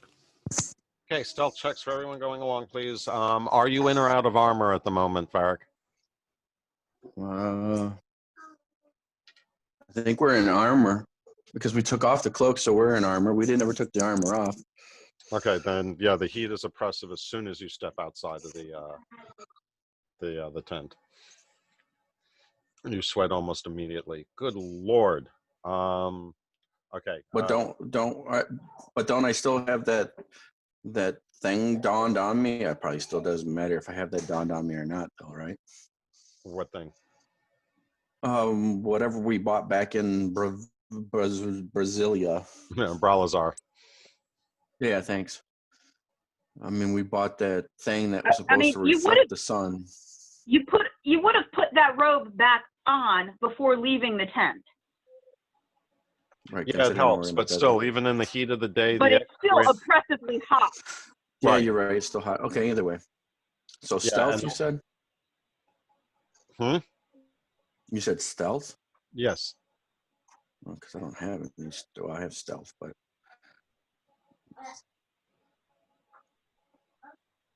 and you want that in the dice tower. In the tower. Okay, so, well, the cat kind of disappears. Kaylee, if you didn't know any better, you'd swear he changed colors and is now matching the sand. He just, poof. Nothing magical, but he just kind of like blended right into one dune, and then you just like look behind it. It's like, where the fuck did he go? So, yeah, really good roll, Miz. You're okay, but yeah, if someone was watching you, they'd still be tracking you. Haig on the other Varric on the other hand, yeah, not so much. Armor's still sounding kind of clunky, and he's definitely not used to moving around. And sure enough, it's enough to get the donkeys' attentions. And not that they go running, but they're all now looking in your direction and kind of sitting there with their ears twitching back and forth, and almost like they're sending something to each other. Do they look like they're just too exhausted to run? Or do they look like they're not quite concerned enough? They're pensive right at the moment. They've noticed you. They're not sure if it's a danger yet, but they're definitely aware and all looking at you. And like I said, their ears are twitching back and forth, almost like they're sending telepathic communications between each other. Interesting. Okay.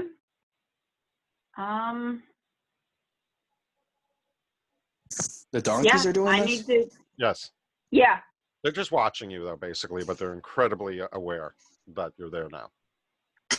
Oh, I thought you were trying to say like they were Professor Xavier donkeys or something. No, but they almost look like it the way the ears are twitching right now. You're like, oh, what the fuck is that? Some kind of special animal language? Okay. I mean, if we're going to discover anything, I need to get closer and actually, like, examine these things.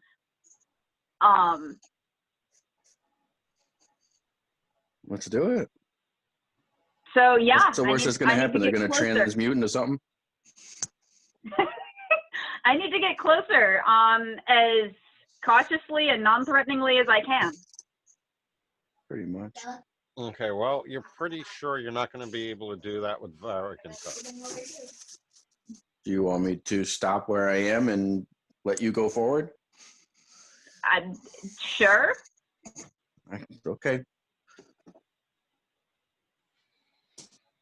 All right, so you're able to creep closer. They don't seem to be reacting negatively. They're still kind of watching you, though. You think they're still aware of you, but you're not 100% sure. They could still be looking at Varric for all you could tell. But you are able to close the distance by about half. Okay. Yeah, I'm not, like, deliberately hiding from them. That was never my intent on this.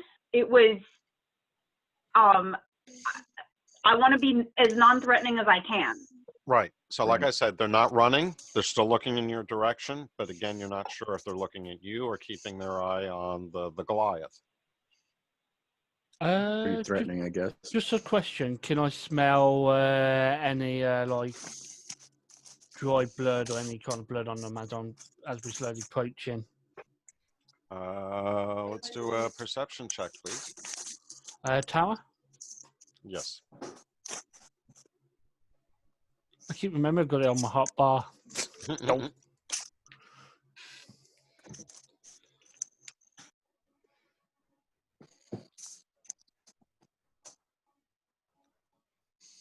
And you do not pick up the smell of any kind of blood or rotting flesh. Okay. So that means they're not zombie. No, they're not zombie.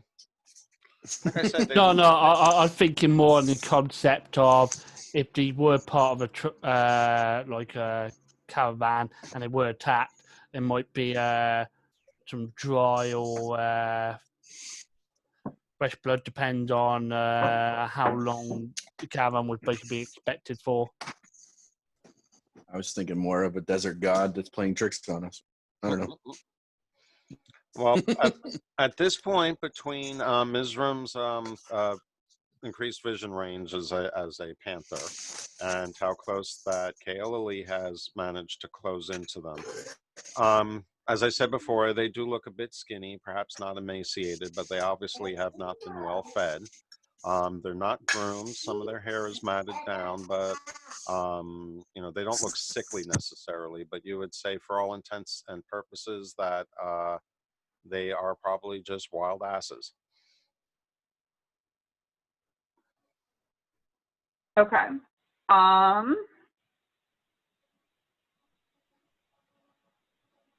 So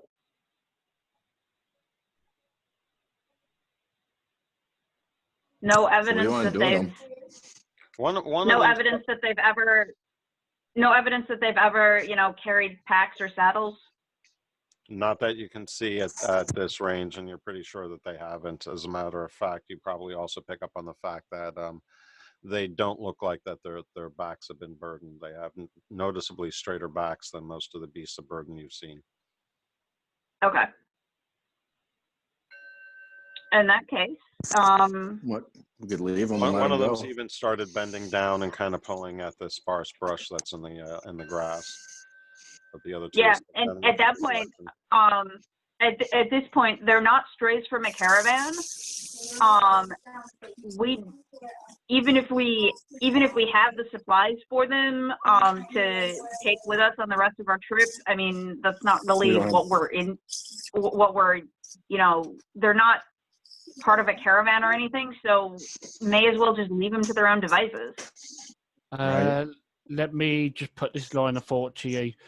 What happened if they're part of a nearby settlement that obviously over time fell apart, and basically those animals that survived just ended up having to survive and breed and live in the wild by themselves nearby? So you're suggesting that they could be the descendants of the survivors of a defunct settlement. Yeah, which is on that scroll map. Because you got to remember, Possible. nothing's saying on that map that we're going to be coming across ruins, because not everything survives over time. So one of these places on the map that looks intact. Yeah, the ruins could be buried under 20 feet of sand. Mm-hmm.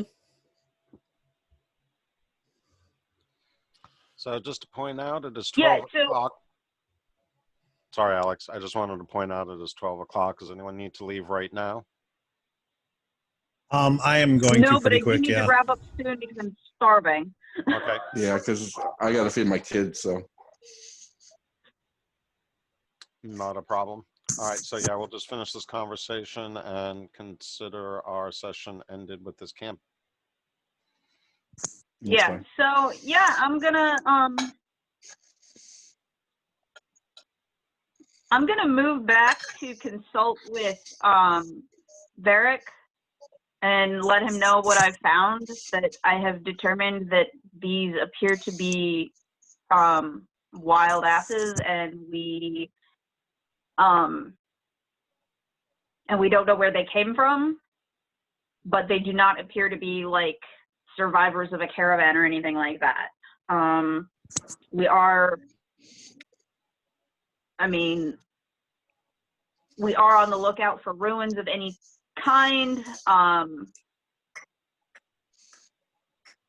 So it's possible that I'm going to present the idea that either they're completely stray and we don't need to have anything to do with them, but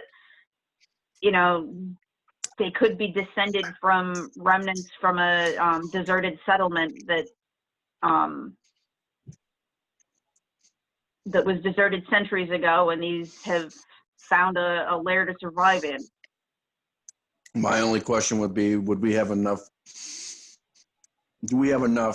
grain and water to maybe give each one a portion and then let them be? I only say that because it's like if a stranger comes to your home and they knock on the door. Do you turn them You're away, gonna feed or them. do you feed them? Yeah. Well, I'm just saying, Yeah. do you turn them away or do you feed them? And if you treat them with respect, who's to know that they might not be what you thought they were, and in turn be something completely different? Well, just to remind you, don't forget I gave you those good berries, and one of them sustains you for a day, so you probably got some left. I mean, that's not a bad idea, giving each one a good berry. I mean, we got it be on plenty its for way. that because, yeah. So yeah, we can do that. I'd say just not trying to hand feed them, obviously, just kind of leave it for them. Yeah, I agree with that. I wouldn't try and hand feed them. Yeah, we do all have the best animal handling skills, don't we, folks? No, we don't.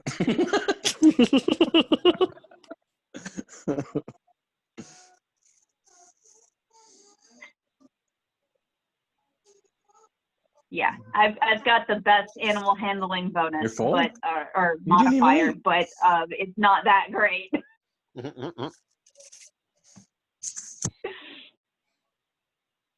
Yeah, I just can't believe I'm playing a druid and I just did not pick animal handling whatsoever.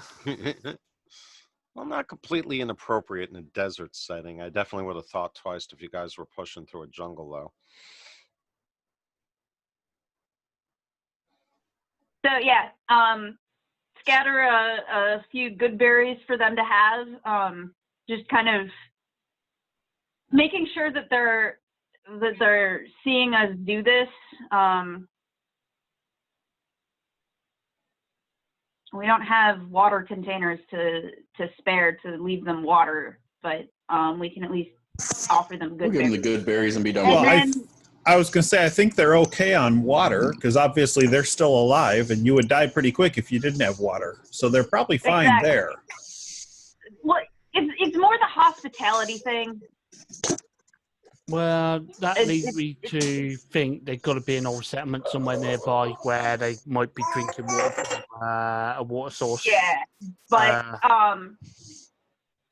but yeah, leave them scatter a couple good berries around for them, and then head back to the camp and let the others know what we found. Yeah, amen. I agree. I know this sounds silly, but we might want to trap them because if you think about it, they've got to have somewhere to rest where they're going to feel safe to bunker down just in case there's ever sandstorm and stuff. So they probably go back there to rest where there might be some old room for shading. So it might be worth following them. I thought you said trap ending with a P, and I'm like, how would that help them feel safe? No trap. So I know, I did too, So, actually. I'm like, what we're doing okay. now is we're leaving some good berries for them to eat, and then we're going back to camp to talk to Redreth and Haig because we left them back at the camp Correct. and let them know what we found. That makes sense. And we'll leave it at that until next time? Yep. Sounds good. All right, sounds good to me. There is a part of me that kind of wants to continue this on for about 5 more minutes because there's going to probably be a decision coming up that'll make a big difference in how well prepared I am for the next session. But Okay. I also, Okay, that's fine. if everyone has time, Yeah, that would be great. Okay, 5 that's minutes fine. is cool. Let's do it. Okay, so yeah, I can kind of advance this on quickly. I've actually done a few of the roles and being prepared for it. But basically, so if you're looking at the overland map, and I'll catch this all up in a little bit, but basically you're going to camp out. You're not going to run into anything for the rest of the night. There is no encounter during your entire travel the following day. You're going to do about another 12 hours worth of travel and camping. You're going to end up here. Did we decide to follow the donkeys or not? No. Oh yeah, I was under the impression you were going to let them go after you gave them the good berries. That was the idea. Right, go back to camp and tell them what we found in the theory Correct. that maybe there's ruins nearby. Okay. Okay.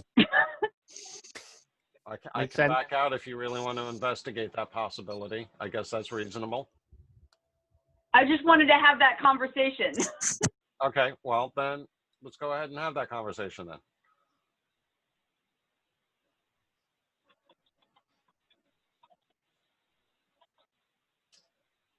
That means that's up to you guys. You want to follow the donkeys to see where they go?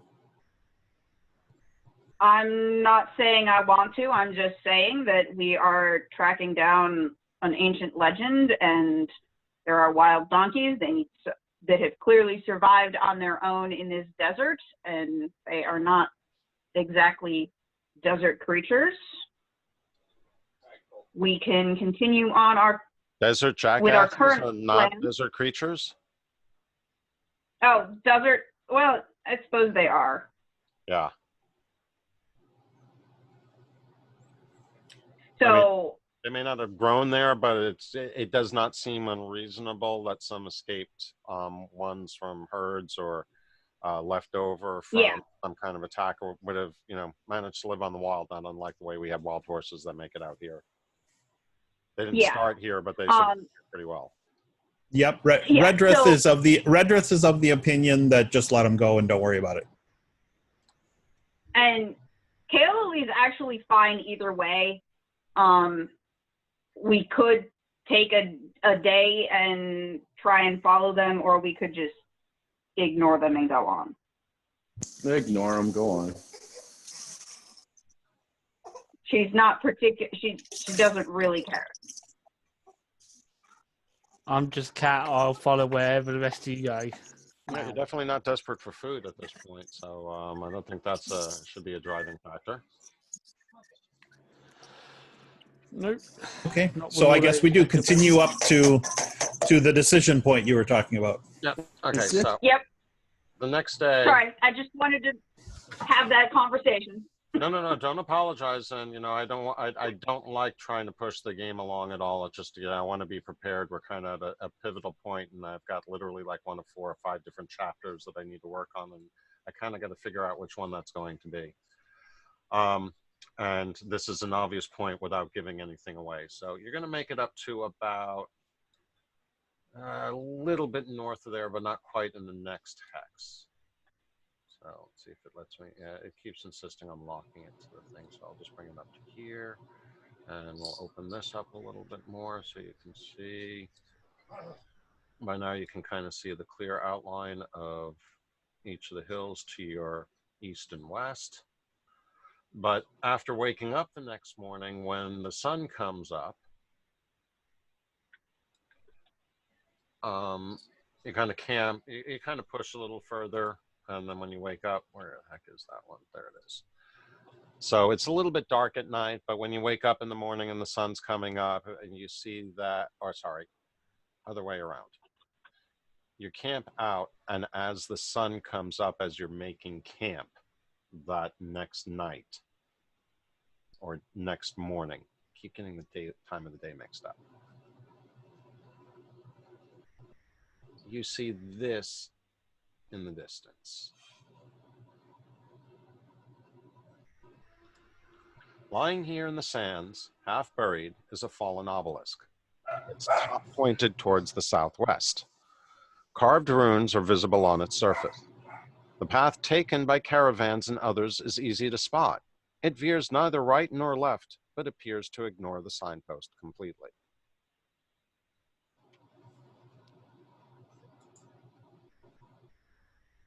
And did it not share? Is there writing on it? Hold on. I thought it shared, didn't it? Yes, carved runes are visible on its surface. So yes, there is writing on it. But I'm all over that. And with that,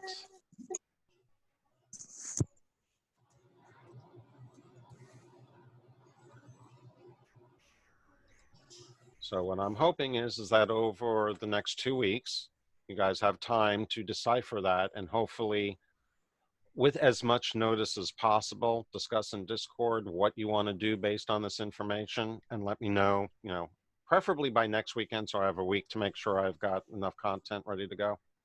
But, discuss it in group, try to solve it between now and then.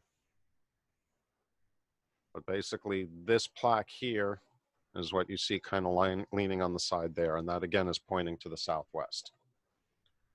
So I will go ahead and copy these over so that Keep it, Dick, if you share that picture again of the the desert one with object tipped over. I accidentally pressed the wrong button and cancelled it. I'm going to throw them into Discord. Can we get a timestamp? Yes, you can. You might need to give me a little bit of time, but let's see. That's going to be.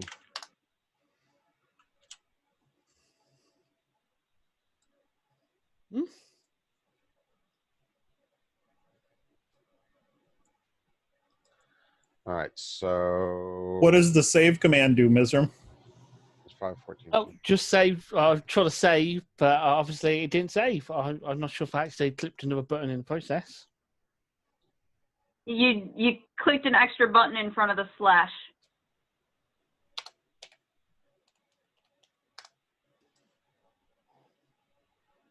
He saved.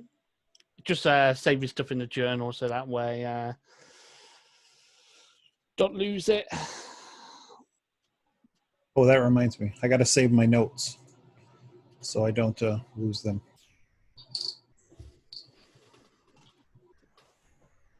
I've discovered a fabulous website for taking notes.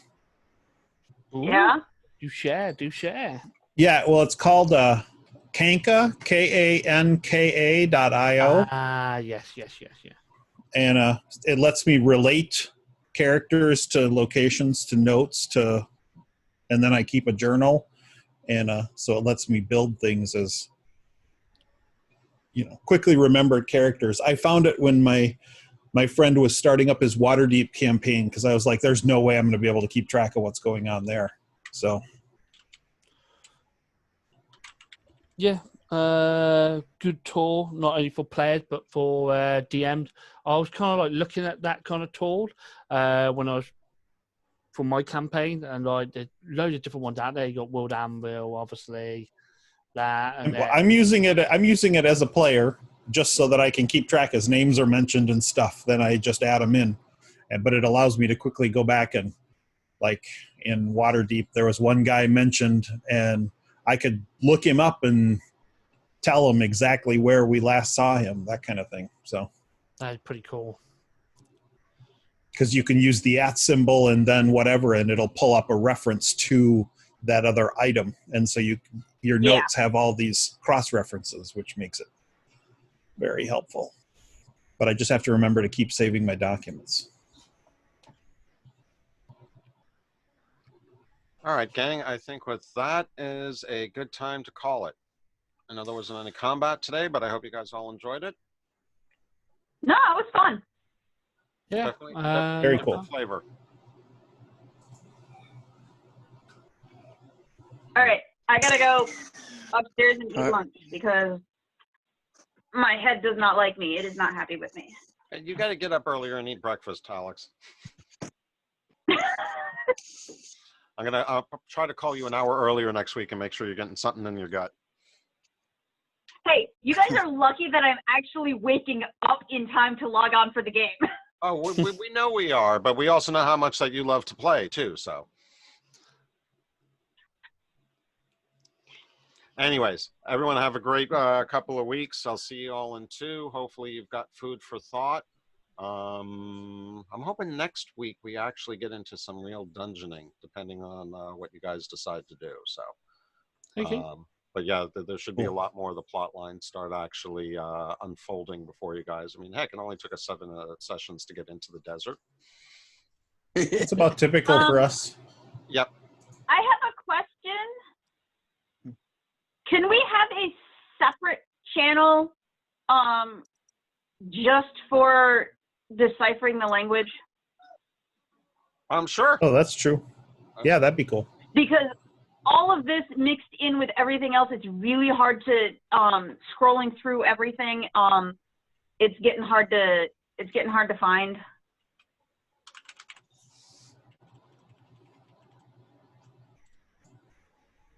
There we go. You could get together in Discord or something. Yeah, that's right. Yeah. I think you should all have. Yeah. You should all have access to that. I don't think I got to set any default permissions. Nope. It's up. Now we just need the people who posted the pictures originally to post them in this one. Yeah, And then we I can do our deciphering in here. And then we can text chat discussion in here too. Yep. And keep the campaign And then just the artwork for the campaign. yeah. And then we can pin the most relevant images so that they're easier to find. Like the and unpin them when they become obsolete. Like the keys. Yeah. Yeah, that's a good idea. All right, I'm going to stop recording now, guys. I guess 2 more of you are also recording.